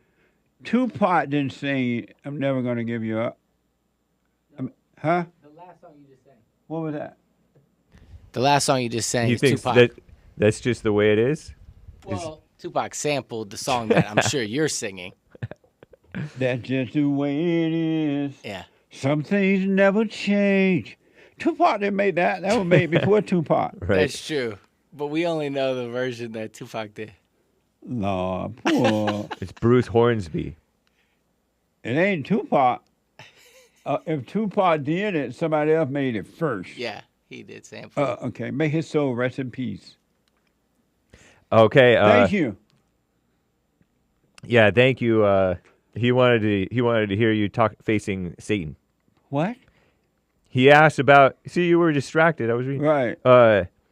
You said a couple weeks ago there will be a time the devil himself will come after you to bring you back into his hell. I'm going to assume this happened to you. Can you tell us about that? I have my bag of alpha jerky ready to hear the story. Thank you very much, and never assume. Nice. Thank you. Mike, MKE Lifestyle Photography, brought you 3 coffees. Wisconsin loves Jesse Lee. What the? What Simply amazing. Amazing. Thank you. Dawn of Donnie Girl's idea on Rumble Rant. As the layers of demons leave the attacks seem harder mentally, emotionally, and physically, prayers of the faithful get answered, and I'm praying and believing and praying. Pray my faith increases, says Dawn. Thank you, Don. You got to know how to rumble. You got to pray just to make it today. Pray. You got to pray just to make it today. Remember that song? I've heard it a number of times, yes. Nice. Stan69 gave a diamond. War it was needed in order to create America. Fire, sword crossing, and American flag emojis. Okay. Thank you. Falcon Ing says, you starting at 1 p.m. UK time now. Because we sprang forward. We sprang forward, and UK does not spring forward until the end of March. So what time we start over there? 1 p.m. UK time. But it'll get back to 2 p.m. At the end of March when you guys spring forward, too. Yeah, be patient. Shout out to Stan69, Aries 1, WD41, Zealous Hermit for the top contributions over on D Live the other day. And Josh from Georgia has... What happened? Shout out to the top contributors on D Live. Oh, thank you all. Josh from Georgia bought a coffee. Biblical question answer. Can you see the contradiction between the way you think and the way you are? Yes, I sometimes think I'm a decent guy, but that thought is contradicted when the hell comes out of me. Since I don't want to think or be that way, I don't take credit for those thoughts or actions, stopping me from hating myself and others. Amazing. Thank you. I'll put my 2 cents in on Sunday. Someone bought 3 coffees. Jesse, I have heard you say that you've met God and Christ. Can you tell me what God looks like? I really want to know. He look amazing. Someone bought you a coffee. Hi, Jesse. How do you know if you are judging or not? I know it's wrong to judge myself and others, and I look like it. And I look at it like as long as I don't feel anything about something someone did or something, then I am not judging. But I want to hear what you had to say about it. Whenever you don't have anger, you're not judging. If you don't get angry at the way another person acts or the way that person is, what they say or do, then you don't have anger. You have love. Thank you. Gregatron bought a coffee. You guys have an amazing little network. Jesse has a spiritual show. Hake has the news show. Joel has the relationship show. Nick the conspiracy theory show. Only problem is it's hard to listen to 3 hours of JLP, 2 hours of Hake, 1 hour of Joel, 2 hours of Nick, all in one day. That's 8 hours of truth in one day. That's 1/3 of a day. It's amazing. Oh, amazing. Stay with it. Catch what you can. It's That's not a right. big deal. Amazing. Thank you. Evgeny Crosby, a couple diamonds. Hey, Jesse, Congress is trying to pass a bill today, meaning yesterday, to ban TikTok, but the bill is a lie. Thank you. Government is a lie. Yeah. Amazing. Thank you. It's headed to the Senate now. Being Enlightened Till I Rise is now a monthly supporter on rumble.com/JC Lee Peterson. Morning, y'all. Morning. That was yesterday. Thank you. Good morning, heartache. Here we go again. Aries. Good morning, heartache. Thought I said goodbye last night. I tossed and turned until it was done. Here you are back again. Might as well get used to you hanging around. Good morning, heartache. Sit down. Amazing. Thank you. Aries 1. You heard that song? Yeah, of course. It's a great song. You heard that song, Hassan? No, but I love getting these introductions. It's a nice breather. You heard it, Nick? No. You never heard that? Where y'all been? Yeah, that's a classic. Yeah. It kind of sounds like the Christmas song that you sing, the "You've been good to me." Same kind of like. Stop haunting me now.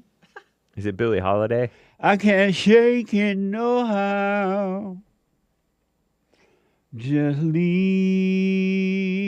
me alone. Good morning, heartache. Sit down. 1946. Nick, I knew you had to sing that song since you've been with your girlfriend. That kind of song is like you get on that Malibu freeway. What do you call that freeway? The one by the Pacific PCH. Coast Highway. You get on the Pacific Coast Highway on a Sunday afternoon, bright, nice Sunday afternoon. You let your convertible back, and you turn on the radio, and you drive all the way down to Santa Barbara around the coast, and you're boohooing all the way up there and all the way back. Nice. With that song playing loud. Amazing. Thank you. And Dock of the Bay. That's right. Thank you, Aries 1 with a diamond, no message. Thank you. Chalice says thanks on Cash App, Bond JLP on Cash App. Thank you. Kevin bought a coffee. My girlfriend wants me to do something gross. What's wrong with her? He didn't say do something gross. I censored it. For you to do it would be what's wrong with you for doing it. Amazing. It's about you, and her issues about her. And you're not responsible for her, and she's not responsible for you. Both of y'all were screwed up when you met one another. Indeed. Amazing. Christian from Denmark, very generous donation, 25 coffees. Thank you. Amazing. Jalen bought a Cash App donation. Thank you. Thank you. Dawn of Donnie Girl's idea this morning. Great White Hope versus Great White Dope. Let me see what the Great White Hope has to say this morning. For every one new regulation, 2 old regulations must be eliminated. Amazing. That's Trump. All the way.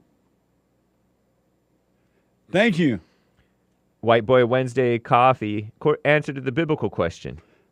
Can you see the contradiction between the way you think and the way you are? No. Seeing, knowing, thinking is all an illusion, all lies. Being present is the contradiction. Amazing. I'll put my 2 cents in on Sunday. Let me stop there. Okie dokie. And we'll pick up. I want to go to James out of Indiana. Thank you all very much. Amazing. James, thank you for calling and thanks for holding you on the air. Good morning, Jesse. How you doing? All is well, James. Good. That's good. Wanted to start off asking you a question about the Bible. I don't read it, never have, but I started listening to it and started with Genesis. And you come to Genesis 2:16 and 17, where it says, "And the Lord God commanded the man, saying, Of every tree of the garden thou mayest freely eat, but of the tree of knowledge of good and evil thou shalt not eat of it. For in the day that thou eat, thou shalt surely die." What does that mean? You know, because the only metric I have for my life in terms of good and evil is remembering what it kind of was like to be a child, you know, before like 7 and 8 years old, and how nothing affected me. And comparatively now, I'm just being in complete hell, you know. And I think me trying to even understand that is perpetuating that hell. Well, it meant before he ate from the tree of knowledge, he only knew good. He only knew God. But once he ate from the tree of knowledge, he now knew Satan. He knew evil. And when he knew both, he felt like a god, because he felt like he could make decisions between good and evil, but it separated him from God. But before that, he was only good. And that's why when you overcome anger by forgiving, you get evil will be taken away from you, and your nature will only be of good, which is of God.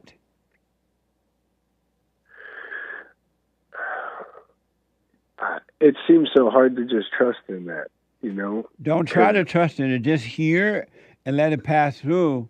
And if you want to know the truth, it will be shown to you. Don't try to make anything happen. Don't trust it. Don't distrust it. Just hear it. It seems like about a week of doing the silent prayer straight, and it's like everything's going worse. It seems like things are purposely happening to go wrong. It's almost, I can almost see things coming after me, like in people. It's always been that way. But you just couldn't see it. But ever since you became angry as a kid, it's always been worse. You were unconscious and you didn't see it. So now you're seeing reality. Well, now I feel terrible. I mean, my heart hurts because of this. You know, why? Like, I don't know. It's just something. I'm trying to see what it is. You know, matter of fact, you had a conversation with a gentleman yesterday. I was listening to the show. I forgot his name, but you talked, both of you, about something in terms of it's the spirit in him that's sad, or the spirit in him that is angry, or the spirit in him that was upset. You know, and it seems like every time I go to do the prayer or I try to do the right thing, I could just feel it in me. You know, there's the pull to do the opposite, you know, in every which way. What's the right thing that you be trying to do? Well, I don't know what the right thing is, because I'm just trying not to do everything I've been doing that's wrong. Yeah, you know? You can't try to do the right thing. All you need to do is see that the wrong inside of you, and God will take away that and cause you to do the right thing. You can't make you don't even know what the right thing is at this point. Do these spirits and other people see these things in us? Do they know where we're at in our journey? The evil in others definitely see the good in you, and it makes other people attack you because it doesn't want you to escape hell. And so you're going to get attacked by your family members, your so-called friends, your co-workers, and everybody. That's why you should be quiet. Don't tell them what you're going through. Can you hold, James? Yes, sir. Hold on. Back in a moment.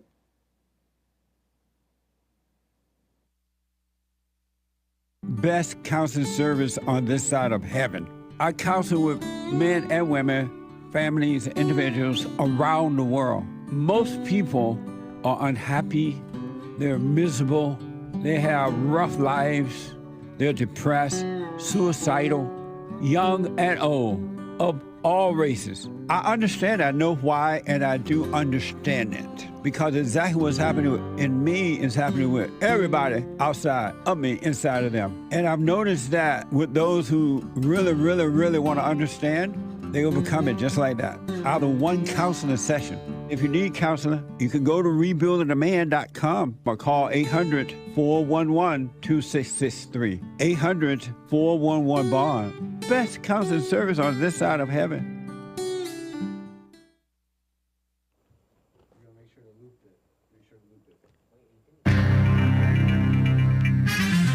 A whole lot of mess going on in the world. This is the end of hour 2 already of Bible Thumper Thursday. The lines are full, guys. JLP will be right back to your calls. It's March 14th, Pi Day. I'll tell you about it on the Hake Report, maybe. 2024 AD. Stay tuned for hour 3, last hour coming right up. But first, Hake news, not fake news. Don Lemon got knocked down. Watch out hiring people like him. He says that Elon Musk states killed his X show after an interview. Okay, so the former CNN anchor Don Lemon, he's black and a mess, said that he thought that the billionaire would be the perfect first guest for his independent show on X, formerly known as Twitter, a platform he'd been wooed to create a show for as part of its video push. But after a tense at times exchange, Elon Musk canceled the partnership. Apparently, free speech absolutism doesn't apply when it comes to questions about him from people like me, said Dirty Don Lemon, noting he still plans to post the interview on X. Meanwhile, Elon Musk said that Don Lemon lacked authenticity, true, and that his approach was basically just CNN, but on social media, which doesn't work, as evidenced by the fact that CNN is dying, says Elon Musk. Wow, what a mess. Speaking of mess, they're trying to get rid of TikTok in a rare bipartisan, meaning evil move. The evil House of so-called representatives representing evil in America passed legislation effectively to ban TikTok in a 352 to 65 vote yesterday, according to the Morning Brew. The bill would require TikTok's parent company ByteDance to sell or shut down the app. Now faces the Senate. And I think Biden wants to pass it, but Trump has his reservations. Senate Majority Leader Chuck Schumer has remained non-committal, hasn't clarified when he'll bring the bill to the Senate floor. Setting the stage, it could be a lengthy process to get it passed. Some senators, including based Rhino Senator Rand Paul, yeah, we like him still, are concerned that the bill may violate the right to free speech, and he's right about that. Forcing over 170 million people, half the country's population of 340 million, would be a blow to the creator economy, small businesses and advertisers. Experts predict that were TikTok to get banned in America, that creators and subsequently their followers would head to IG, Facebook, YouTube, and Snapchat to make up for the loss. It would be a win for the evil and worse than TikTok US-based Meta, Facebook, Instagram, and Alphabet, which is Google, which would presumably take some of TikTok's ad dollars.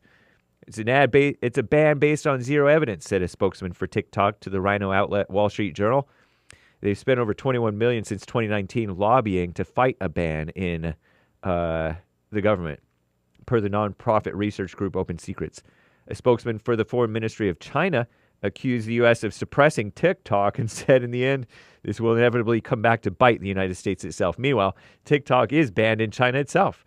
A similar but heavily censored app, is it Weibo? Is allowed in China. TikTok is also banned in other countries like, according to Google, Afghanistan, I think, Armenia, Azerbaijan, Bangladesh, China mainland, of course, India, Indonesia, and Iran. What a mess. By the way, Alabama got hacked. A cyber attack caused intermittent disruptions for the websites of multiple Alabama government agencies. Is it liberal hackers going after the conservative state? Oh, I don't know. On Wednesday, no data stolen in the incident. Some officials were left scrambling to defend their network from hackers with little notice. We understand that the disruptions were initially widespread across state services. Those effects have diminished throughout the day, said the office. What a mess. And Trump got a little win against the government persecution. Yesterday, a judge dismissed 6 of the 41 charges against Trump and his 5 co-defendants in the Georgia election interference case. What a mess. And so he still has 88 charges over 4 so-called criminal indictments. The Commie Nonsense Network wants to make sure that you know about that. Catch all of the radio network by going to jesseleepeterson.com/show. You can find all of our shows there. I'm James Hake.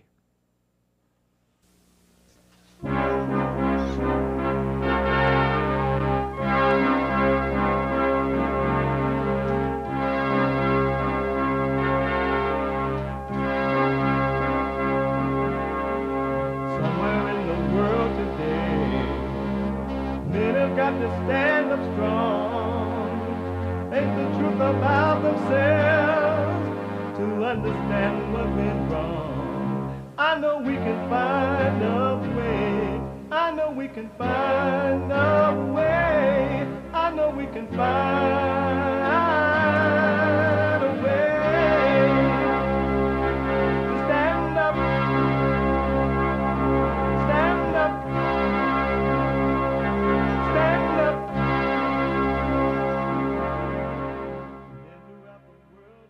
Uniting the races with truth instead of dividing them with lies. We're also rebuilding the family by rebuilding the man. I'm Jesse Lee Peterson. Welcome to the third hour of the show already. That's amazing. You can get involved by calling 888-7753-773, 888-77-JESSE. My biblical question for this week, and it's a doozy. Can you see the contradiction between the way you think and the way you are? Can you see the contradiction between the way you think and the way you are? We have every way that you can watch and support the show listed on jesseleepeterson.com/show. jesseleepeterson.com/show. And if you land up at the beach or you are out there collecting little children that coming from SO countries, and you bring them over here selling them or whatever you're doing, child labor, whatever they call it, you still could be listening to the show. Or if you're just working out, making breakfast, lunch, or dinner, smoking a joint, you still could be listening to the show by call on your iPhone or iPad by calling the listen line at 641-793-1500, 641-793-1500. And you can podcast the show and all that. Follow us on social media.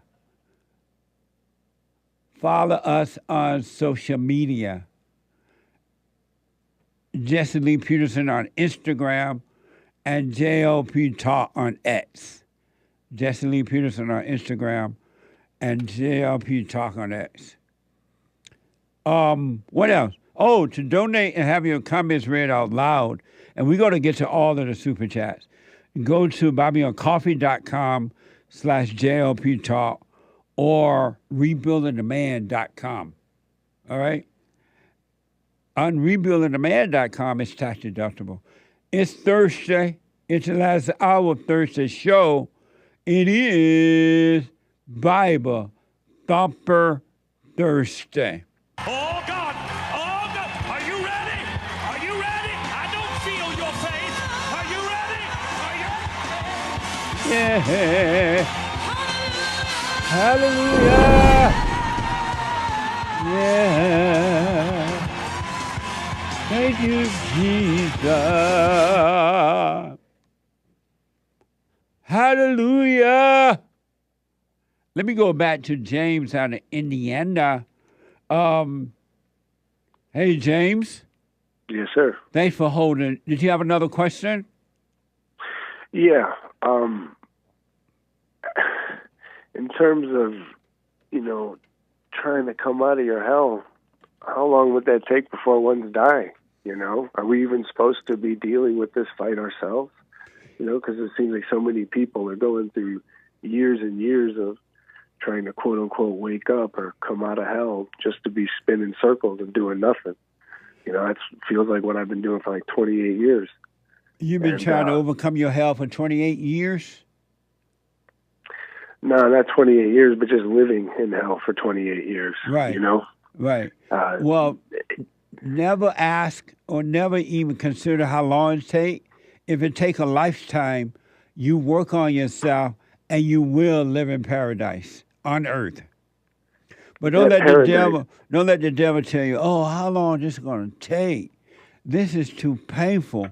Where is God? When is God going to save me? That's the devil and his little demons. That's not you asking those questions. Last question, Jesse. Do you remember what it felt like to be a kid? Like when you were young? If I reflect, I do remember, and it was amazing. I can Right. see myself right now walking down the road, going down to visit my cousins at their house down the road, or going to see my granddad, sugarcane field. You bet. And you bet. And it was amazing. Didn't it like looked a little brighter, right? Like everything had a little more vibrancy, more beauty. 100%. You notice things that you just don't notice in hell, right? Like That's right. Because in hell you can't see. That's why you should practice being conscious, and it's the light of God you will see by, and you will have those amazing days for the rest of your life as an adult. But if you live unconsciously, you're just going to live in hell. You won't be able to see, and it'll be miserable. Why have I been wanting that my whole life? Like, that's all I ever wanted was just that feeling from childhood. Like, I just wanted to be like that forever. You know? Right. Well, you know, have you forgiven your mother? Yeah, I have. You told her? Yeah, I definitely have gone to her, so much so that I could even see exactly in her and in me how each one of the choices put us in hell and keep us there. Yeah. You know? And what did she say when you went and forgave her? She cannot reflect on herself in that way, so it's almost like a wall. But she can. She just doesn't want to. She love her hell. She does, and a matter of fact, my whole family does. I'm the only one who seems to care that we're all going to live in hell in eternity if nobody takes a step forward here, or at least tries to wake up. Does it bother you that the rest of your family members don't want to wake up? It did. It really did. Why? Why? It doesn't anymore. It doesn't. Okay. And that's the problem, is because I subjugated myself to hell to help them instead of letting them fall. You and can't so help now them. I exist with them. I know. And then when you help them, they're going to judge you and try to destroy you. I could feel it. And it's almost like maybe not even intentional. It's just like your own personal decisions that drive you into hell, those decisions help you drive others into hell, even if you're aware of it or not, it seems. Yeah.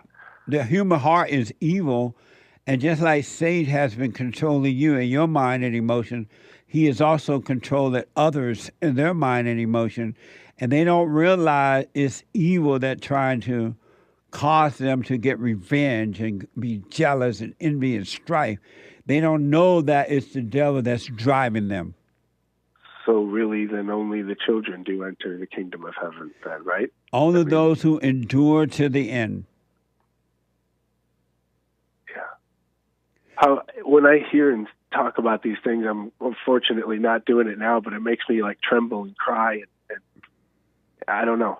I just can't. I uncontrollably have an emotional wave that I could overcome, but it'll happen and happen and happen when these things keep coming up in my mind and my heart.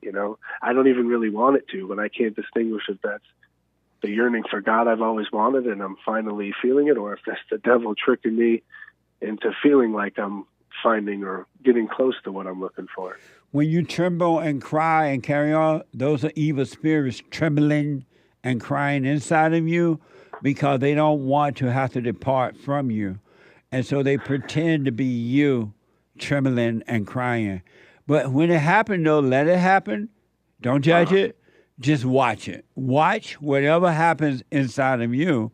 And it's the Father in you, the kingdom of heaven within, that is allowing you to see the not you. So don't judge it as good or bad. Just see it without an opinion about it. Yeah. Yeah. How many times you went and forgave your mother? I did it superficially once when I was a teenager, but I know now I did it for real because I don't have any ill will. And if I do have a moment where I'm with her again and, you see them operate in hell that would drag you back in, it doesn't affect me. I could see it immediately and just kiss her on the forehead and pat her on her way, Yeah, right. Yeah, don't tolerate evil at all. Because evil, anyone that has anger is pure evil, all in the name of Jesus. It feels like I only tolerate my own at this point. I have to find myself, like sectioning off from everybody. Like I have to be alone. It feels like I can't be around people. You can't. Even noises. My cat. I don't even like my cat anymore after doing the silent prayer. Take him over to Hassan's house. $150. That's right. Amazing. Amazing. Yeah. Well, stay with it, James. Stay with it, and just watch, and don't have conversation with the devil inside of your mind, and don't have it with others outside of you, inside of them. You don't owe anyone any explanation. So quietly go through the hell, and on the other side is paradise. Yes, sir. But just stay with you. You're doing fine. I'd like to say, just like everybody else, thank you. You got one of the most peaceful shows to listen to. I will say you might have missed your call and you should have been a singer, but, just kidding. Thank That's you, Jesse, right. for everything. But stay I'll see with you on it, church. man. Stay with it. Stay with it. Stay with it. I will do. I will. I'll see you on church. Y'all have a good one. You too, buddy. Amazing. There are a few that are seeking the right way. Most won't. Most will not seek the right way. Only a few. And in every family, it seems, there are one or two of the kids who've been set apart. You're in the family. Yes, that's my blood family.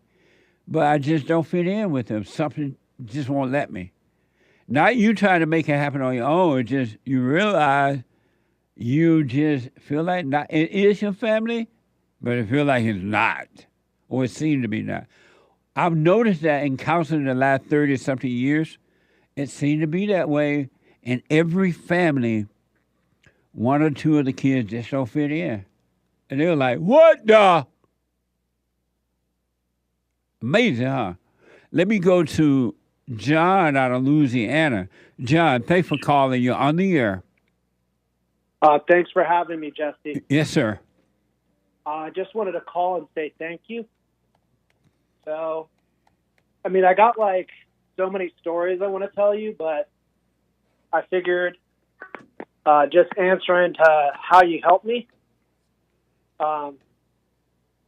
So, one of the parts that really stood out to me is the stuff that I've been hearing by following your show.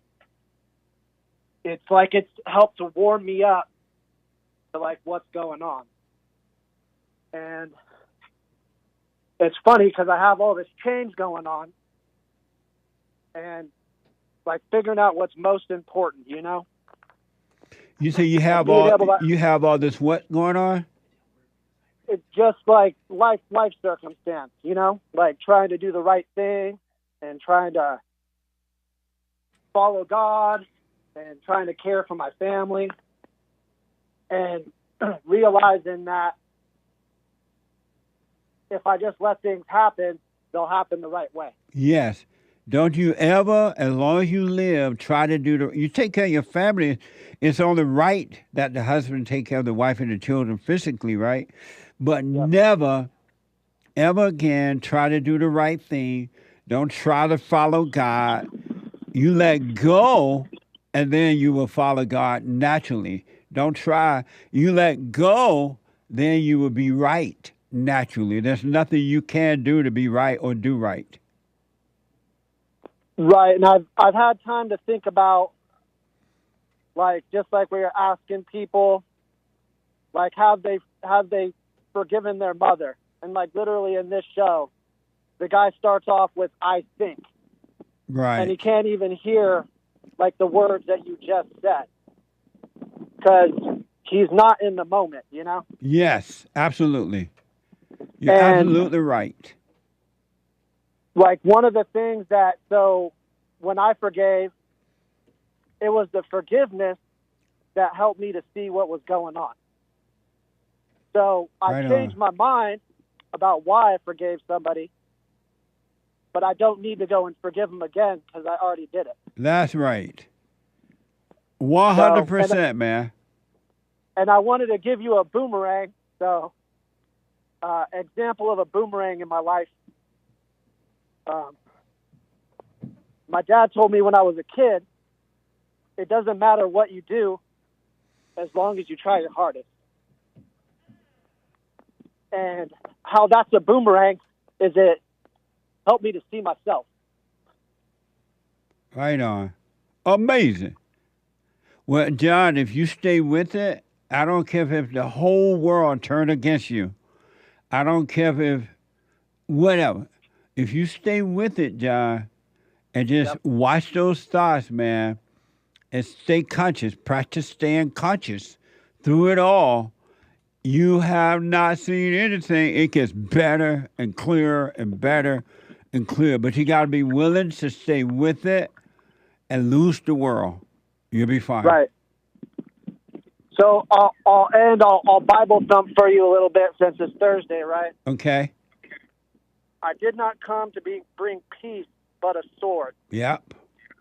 It's Matthew 10:34. Absolutely, man. So and what does that mean to you? I got to walk this walk by myself. Yes, 100%. This is one journey that we can't take anyone else with us. You can't take your wife. You can't take your kids.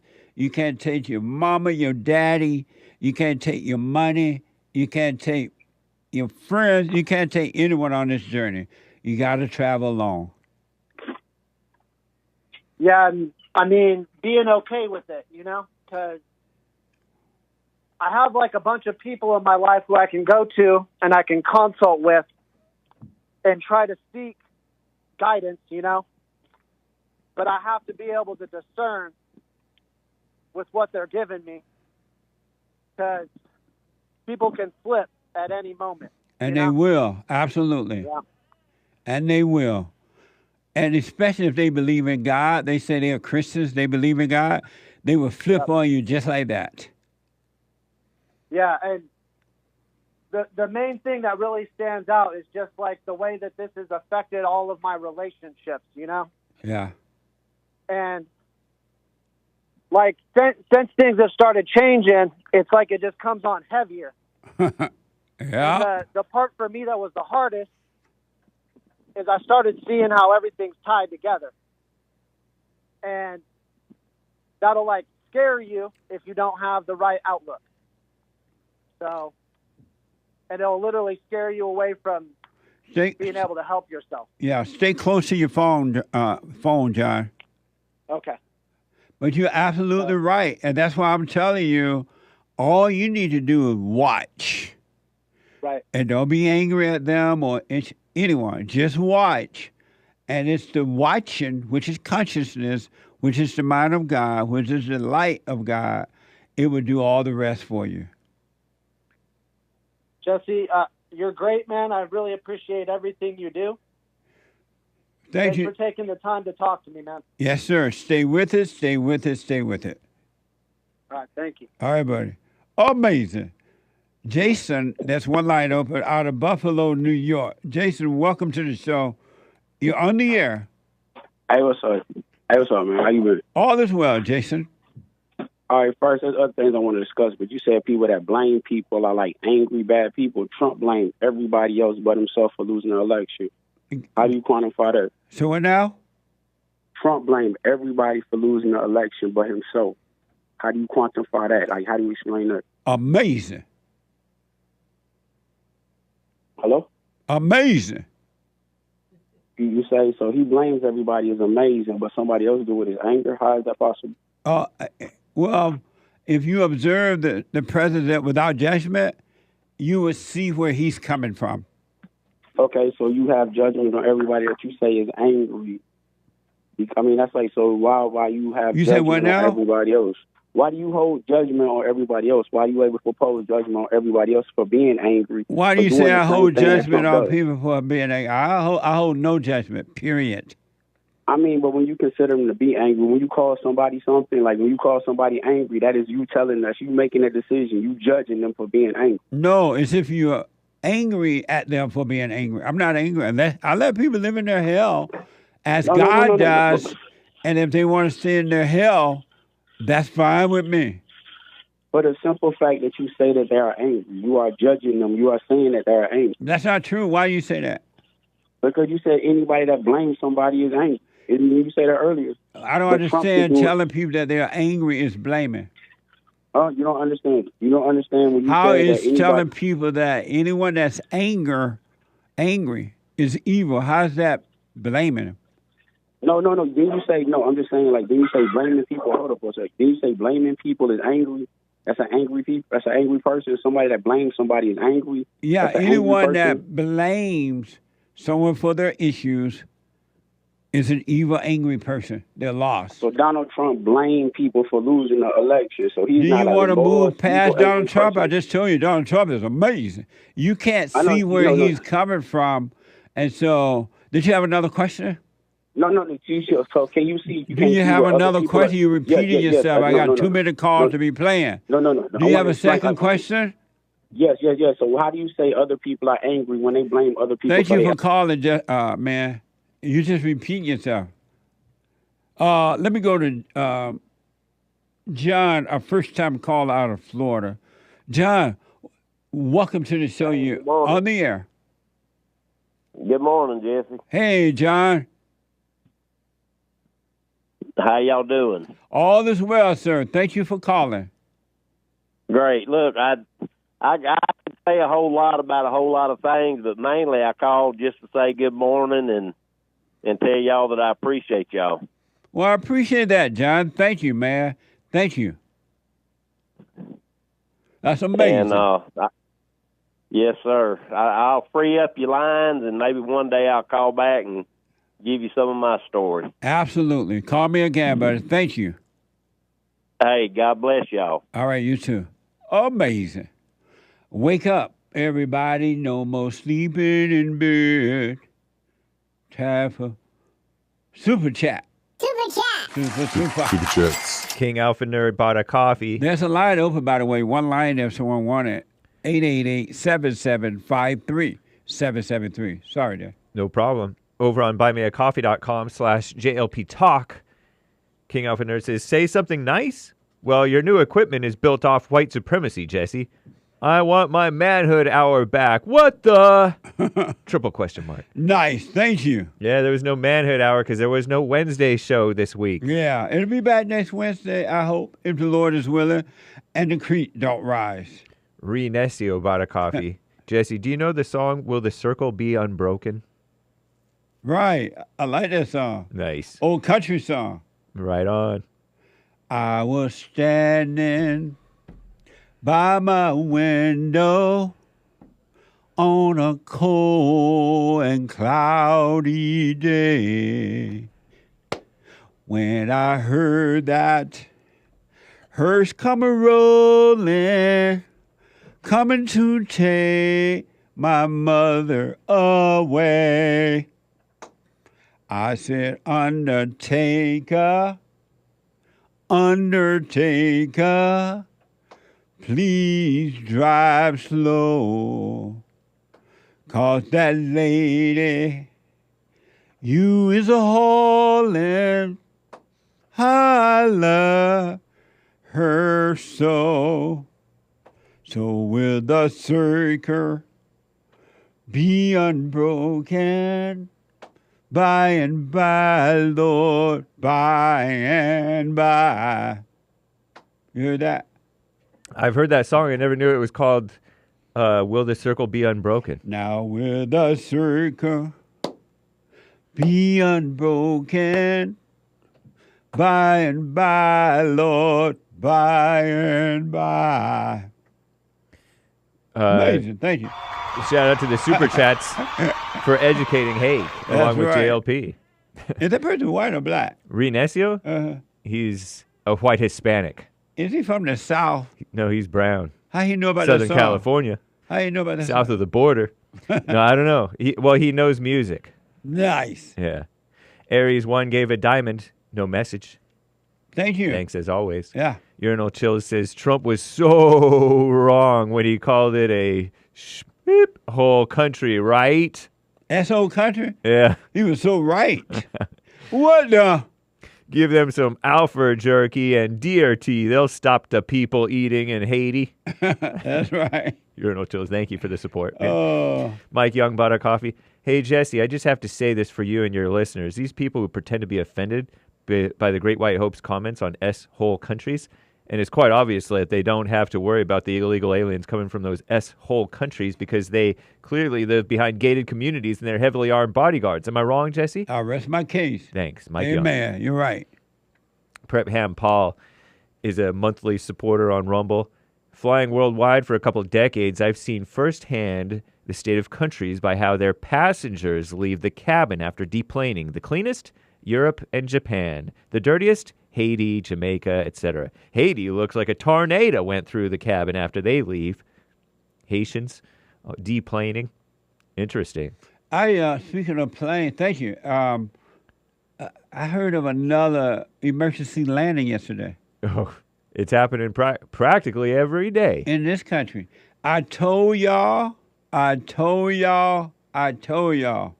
And I even had a little discussion with that black guy from Arizona.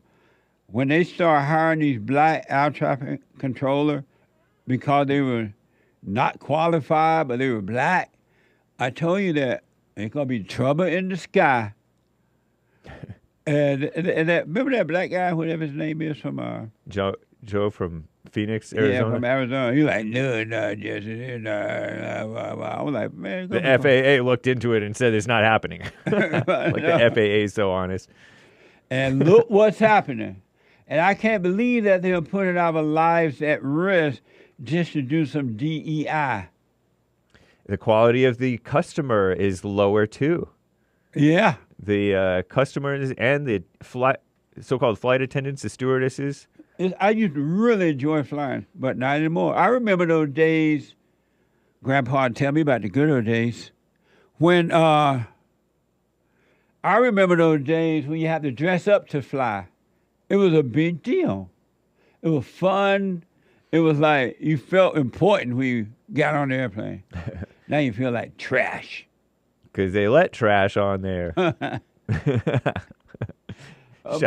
Shout out to the human trash. Yeah. Beta No More bought a coffee. Jesse, Tuesday's call with Greg was my exact story. Not knowing I started to hate my father because my mom submitted to my father.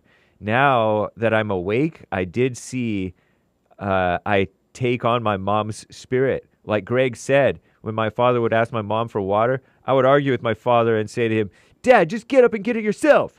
I have apologized to my father, and we have an amazing bond. Now I need my wife to go and get me my bag of alpha male beef jerky. Go get it, women. That's right. Amazing. Thank you. Thank you. Better no more. Nice. That was a cool call with Greg. It was. The other day. Yeah. Tuesday, I guess. DJT 2020 bought a few Rumble rants, several actually almost. You got to know how to rumble. Bible Thumper Thursday, Matthew 6:15. But if you do not forgive others their trespasses, neither will your Father forgive your trespasses. Yeah, absolutely. I'm wishing, but if you don't want it, fine, right? But I wish people understood the pain that they bring upon themselves by not forgiving. It's something that's so simple to do and so freeing up, but it's the last thing that the average person wants to do is to forgive. They'd rather live in their misery than to forgive. Isn't that amazing? Thank you. And thump the Bible. DJT 2020. The Bible thumpers are the worst. The one thing I promise you about Bible thumpers, they have no love. They have only hate. And then they justify it by saying, Jesus had anger too. Like, what the?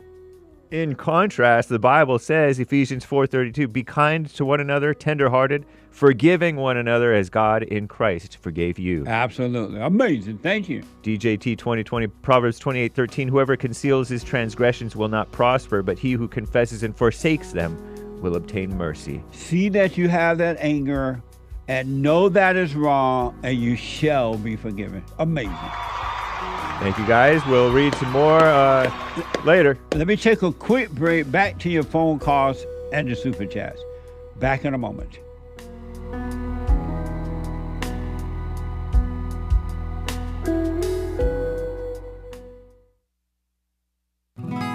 I'm 32 years old now, and I've been clinically depressed since I was 17 years old.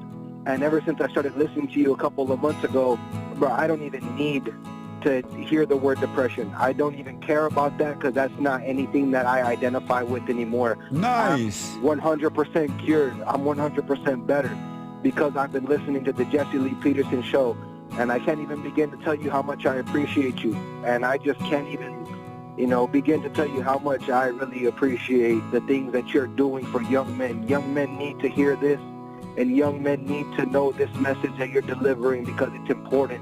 It's vital to their lives, Jesse. I just wanted to let you know that, man. That's amazing. I mean, you made my day, man. When I hear one soul has returned to the Father, it's like 1,000. It's better than silver and gold. So God bless you, man.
Okay, 888-7753-773, 773-888-77. Just a rundown. The Hake Report is coming up. The Hake, H-A-K-E report.com from 9 to 11 at the top of this hour. And then at 11 a.m., Joel Friday TV, he black, at 11 a.m. Pacific time. And at noon, the American Anchor Baby. Energy given to him by God, a genius, at 12 noon Pacific time.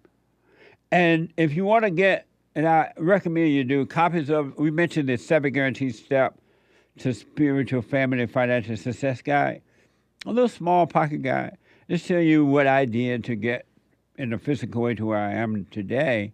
You can go to rebuildingaman.com, rebuildingaman.com, or call 800-411-BOND, 800-411-BOND to order it. And I will sign it if you order it by phone or online. All right? I highly recommend a little part, nothing big. Easy little steps. And if you do those steps, you're going to be fine. And all my books are amazing, so check them all out. And last but not least, a brand new episode of The Fallen State tomorrow, Friday, if the Lord is willing and the creek don't rise. Brand new episode of The Fallen State.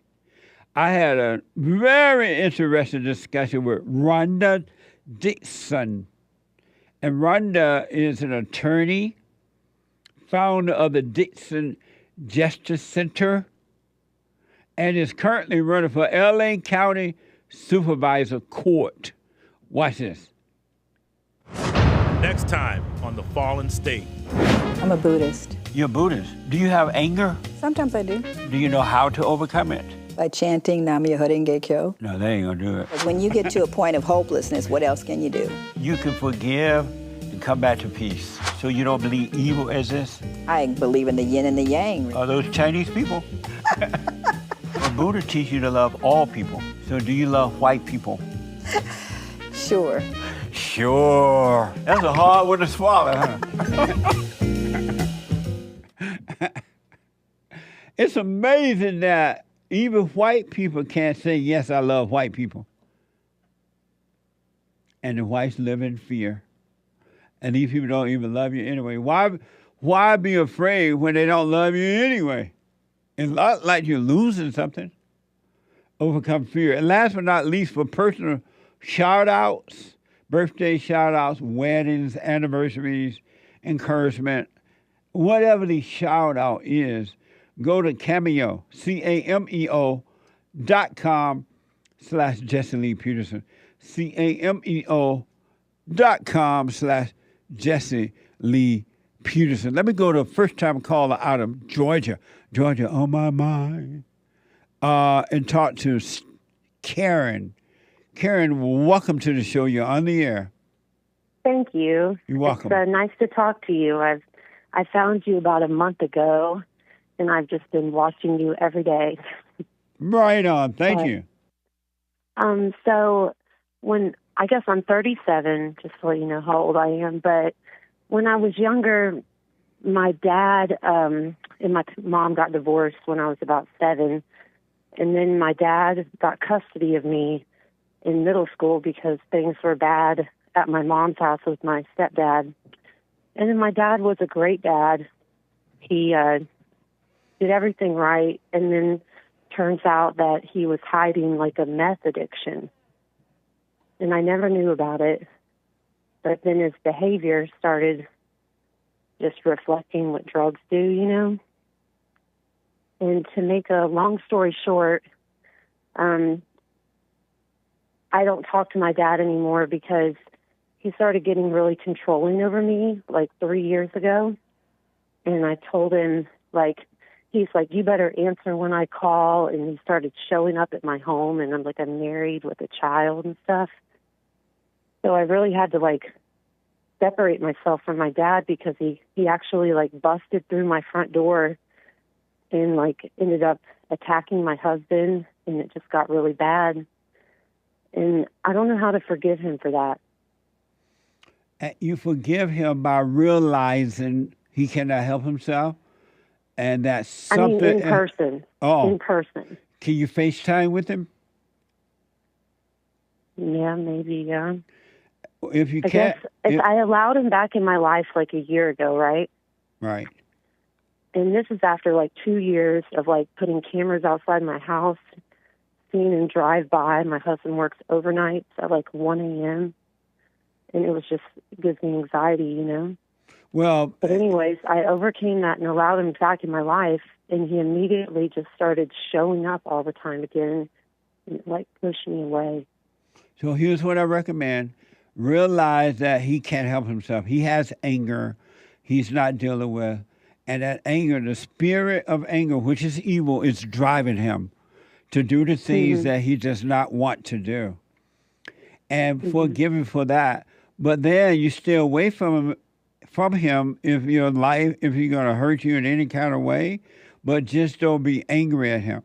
And let's say you forgive him, and he started driving by. I forgive him in my head because I've been watching you, and I know, what I need to do. But it's just the whole. You talk about you got to go see them, and I'm like, ah. Well, if you're going to be harmed in any way, you shouldn't go. If he's going to physically hurt you in any way at all. He'll write me messages like, "I love you, Karen. You mean everything to me," and I'm still scared because of what I know he's capable of doing. If his brain switches to the bad side, Right, and you should be concerned.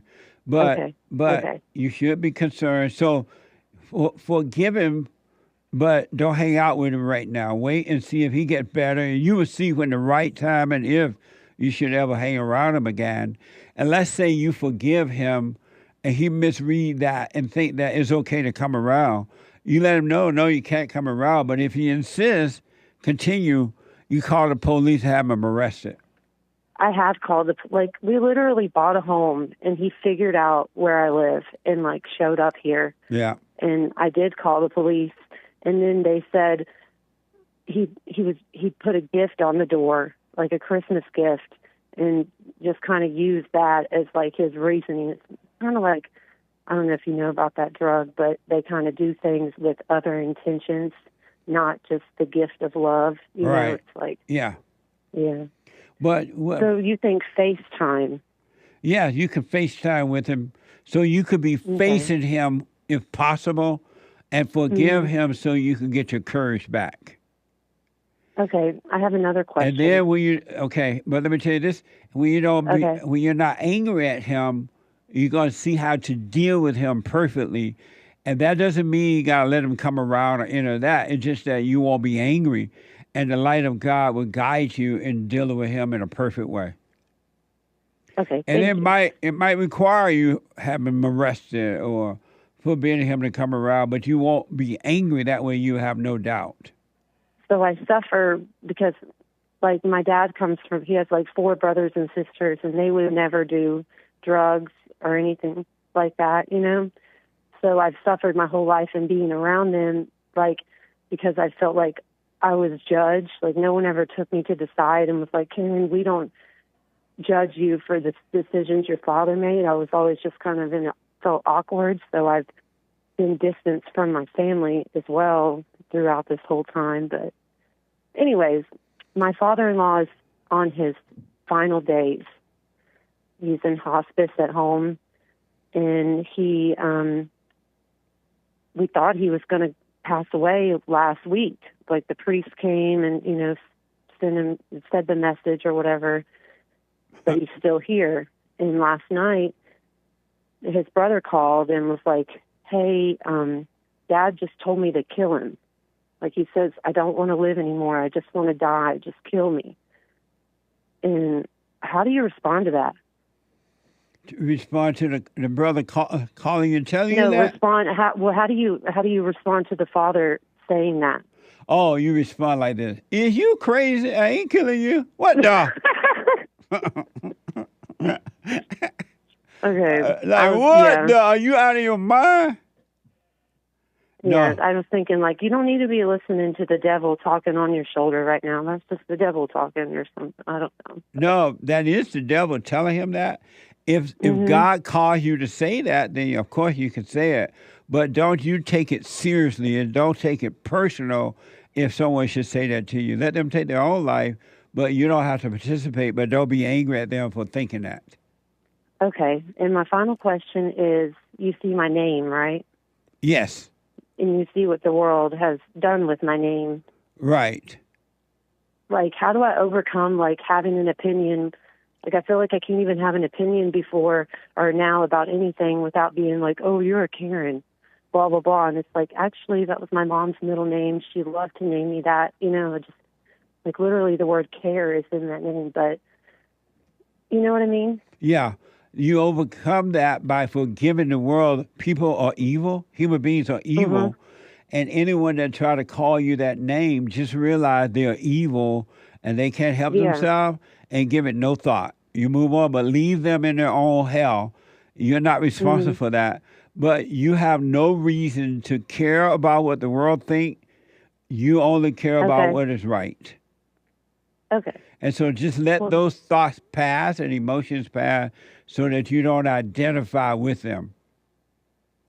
Yeah, before you, I really spent a lot of time, like, I guess I'll just be honest, like, judging, like maybe having too, like, and now I've realized, like, I should never judge somebody. I should never have an opinion on what somebody else does. And it's really, like, just helped me so much. But, yeah, so thank you for that. You're absolutely right. I'm telling you, there's never, ever, but never, never, never, never, ever, never, never, never, ever a reason to be angry.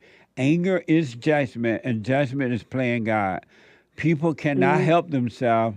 They are driven by their imagination and emotions, which are evil, and they don't know it yet. They don't realize that's why they have not overcome. But you can speak up, but don't judge. Okay.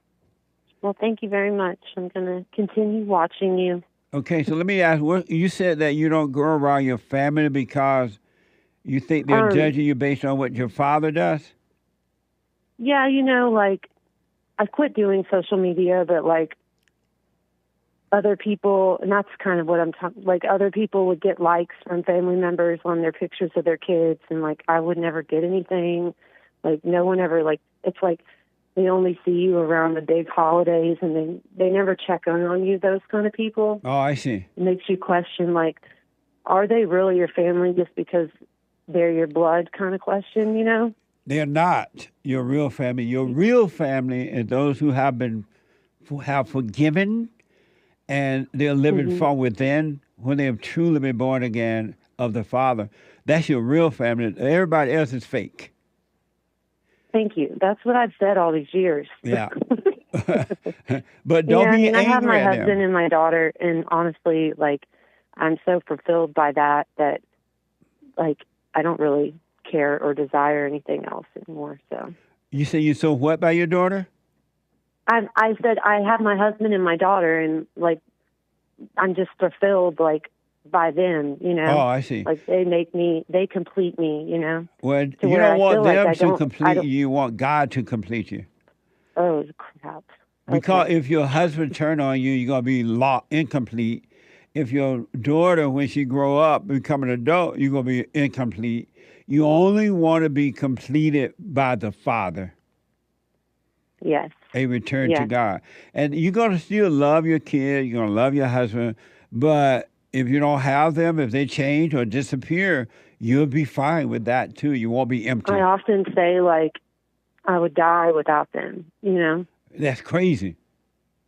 Well, I wouldn't really, you know what I mean? I'm not like that, like suicidal or anything like that, but that's just like the saying, you know. Like, Yeah, never I don't say know what that I would do again. if I didn't have my husband and my daughter, you know. No, never So I say guess- that again. Okay. You Yeah, wouldn't- it's like how, yeah, that's hard, you know, just to be good with just yourself, you know. And that's when you want to be with self. And when you with Mm-hmm. self, you're going to deal with the whole world in a perfect way. But it start with you But first. some people, yeah, it's like some people call that selfish. Don't matter. They can't see. Let them call it whatever they want. They're the ones suffering because they need everybody. I know, right? Yeah. They have no love Okay. because if they had love, they wouldn't need the world. Yeah. What Because a it's like mess. we went over 4 days in a row to see his father-in-law, and so we like skipped a day, and they're like, "Where are you?" And it's like, don't put your will on my husband. To That's right. You know, yeah. Absolutely. Do you obey your husband? Oh yeah, yeah. Nice. Are you doing Yeah. the silent prayer? No, Start doing it. I know, I'm bad. I haven't watched the video yet. Oh, really? Can you tell me how many minutes the video is I have to watch? Long enough. Stay out of your head. Because I'm a busy, I'm always like, I wake up, I get my daughter's food, I clean the house, like I'm a stay-at-home mom. Like, people like to say stay-at-home moms have it so easy. I swear, I like work from, the time I wake up to the time I fall asleep at night. So those people are not very smart. Just still give it a try, and you'll do it as long as you can. If you don't, you get up and go your day. Don't worry about that. Do it as long as you can, and you'll grow into it. So is the silent prayer, like, do I have to talk? Or is it No. just a For silent once moment? in your life, you'll be able to be quiet. Okay. And God All right. is God and Jesus, His Son, and the angels. Mm-hmm. They're gonna be quite happy that you're finally quiet. I was so nervous waiting on talking to you, but now I'm like, I'm loosening up. Like, I'm okay now. Stay out of your head. Okay. Well, thank you. You have a great day. You too. Call me again, all right? Okay, I will. All right. Okay, bye. Bye. Let me go to Steven. Steven, thank you for calling. Thank you for holding, man. That's all right. I'm glad to talk to you, Jess. Yes, sir. 4 things for you, Jess. I'm never going to give you up was sung by Jerry Butler. No matter how you treat me. There you go. Jerry Butler. Sure was. Thank you. That's probably for your time, No. But anyway, the I second might thing have been around. about Black Lives Matter. They was founded by two black, lesbians, as you call them? Fat, black, radical, admitted lesbians. No. Put that in there, Lesbian. Amazing. Don't forget now. I Always, won't. when you Thank say you for two letting me- women, put them 2 men in there, too. I knew that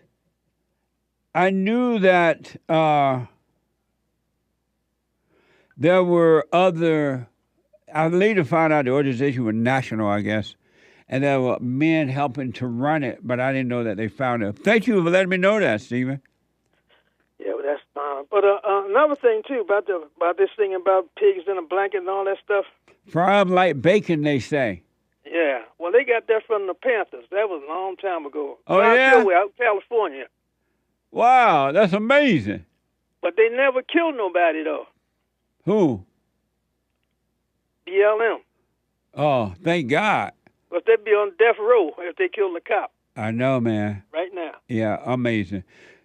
Stephen, thank you for your call. Because of time, I got to run, but thank you, buddy. Okay. I appreciate you. Call me again. All right. Okay. Bye now. Super chat. Super chats. On buymeacoffee.com/JLP Talk. You're kind of leaning into my picture, but that's all right. C bought a coffee. Good morning, Jesse. So funny. Laughing face with tears coming out emoji. Thank you. I keep watching the New York female cops dancing with slipper dancing shoes emojis and disco ball. Clip of you. Amazing. Thank you. Someone bought a coffee. Hello, sir. Nice. Is it really those ladies seeking revenge or that spirit that operates through them? They really don't know what they're doing is what I'm learning through you. Appreciate your fellowship every day. Thanks. Triple exclamation mark. Absolutely. It's not them, but it's the spirit that operates through them. They can't help it. And some of the ladies don't even know that there's evil working through them. And I hear it a lot from the ladies. They're like, when I first heard you say that hell come through the woman, that the woman nature is evil, I got upset. I didn't believe that. But then I thought about it. I looked at it. I realized you were right. They just don't know. That's what it is for most of them. And John bought a coffee. I will not be voting for the Democrats or Republicans in the next election. Between Biden's inept mental function and Trump's dangerous rhetoric, I cannot support either candidate. That's why I endorse podiums. Now, that's a product I can stand behind. You're not going to vote for the Great White... If you don't vote for the rest of them, just vote for the Great White Hope. What the... Thank you. I love Jesse bought a coffee. Hi, Jesse. I find it hard to explain silent prayer to my girls ages 3 and 5. I did the hooping and hollering prayer before I found you and really don't anymore. I'm just wondering if it's okay to do out loud prayer with my daughters. My oldest really likes to talk with God throughout the day. What should I do in this situation? Thanks, Jesse. Heart emoji, nerd emoji with glasses, and strong arm emoji. How old are they? Ages 3 and 5. No, don't be trying to teach them that at 3 and 5. If they ask you to let them do it, then you do it with them. But don't try to teach them that. Wait until they grow of age and they start asking about it. And you just become an example. And don't teach the children about God, because that's the problem with the whole world now. They've been taught about God, and so all they have are ideas about God, and it prevents them from knowing God. You just become the light, and they'll follow the light. Amazing. Thank you. Mike Young bought a coffee. Hi, Jesse. I don't know if you're familiar with this song, but I have a song for you today on Bible Thumper Thursday. I'm coming on the rough side on the mountain. I'm doing my best to make it in. What do you think about that? I never heard it. Musical notes emoji. I never heard it, Mike. Thank you. Amazing. Someone bought a coffee. Hey, guys, just want to say good job to Hake. It is clear he has overcome his discomfort with Jesse's singing. Stick with it, stick with it, stick with it. Laughing face with tears coming out. That's right. I don't know. He's still rolling eye. DJT 2020 bought a Rumble rant. On that day, you will know that I am in my Father, and you are in me, and I am in you. John 14:20. Bible Thumper Thursday. Thank you. He also says, Isaiah 55:7, let the wicked forsake his way, and the unrighteous man his thoughts. That's right. Let him return to the Lord, that he may have compassion on him, and to our God, for he will abundantly pardon. All thoughts are all lies all the time about anything. Thank you. Sharmi Peterson bought a coffee. Uncle Jesse and JLP, Lad's Biblical Question Answer. Can you see the contradiction between the way you think and the way you are? You cannot tell the difference until you return to the Father. You have nothing to compare it to. Laughing face scrunched emoji. Trump 2024, P.S. I grew up watching Rod Parsley with my father, laughing faces, tears coming out. Amazing. Thank you. I'll put my 2 cents in on Sunday. Thank you all very much. We'll have to read the rest of them tomorrow. Yeah. Hopefully. We will finish the rest of those, especially catch up with them tomorrow if the Lord is willing and the creek arrive. Get on that straight and narrow and stay there. Just stay there. Don't care what happened. Stay there. Never get angry. Let anger pass. Anger is evil, all right? I really wanted to get to all of your calls. Justin from Georgia talking about returning to the Father is not working. Justin, if you can, call me back tomorrow on that. Russ from New Jersey. Daniel from Georgia. Georgia, on my mind. David from Poland. And the call brought. I am out of time. Do the silent prayer. Forgive, folks, and let the rest suffer. Thank you all. We'll finish the Super Chat. Thank you so much. The Hake Report is coming up now. The Hake Report. And then Joel Friday after Hake. And then the Anchor Baby, the American Anchor Baby after Joel Friday TV. All right. Take care, y'all. Appreciate it. Bye. Next time. You better go talk to your mama. Better stop at the drop of the drop of the drop. Do you have anger? Sometimes I do. Put your hand up and hut. Because if you don't, then we lose, and then we gotta hear the fake news. Whoa.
So, here's what I recommend. I invite you to download my silent prayer, and I want you to start doing it. You just download it, get the points of how to do it, and then after a while, you just do it on your own. It's going to point you in the right direction that your life will be returned to you from God. He will give you your life back, because anyone and all people who has anger, they're not themselves. You are the person that you are angry at. That's why it's so important to get to know yourself so that you can see who you're angry at. And if you're doing the hooping and hollering prayers and things like that, some people get up, oh, praise the Lord, hoop and holler, bless my mama, bless my daddy. Continue to do it. Do both. You will see if you want to stay with the hooping and hollering, or do you want to be still and know God. So my gift to you, no charge, at rebuildingtheman.com/church.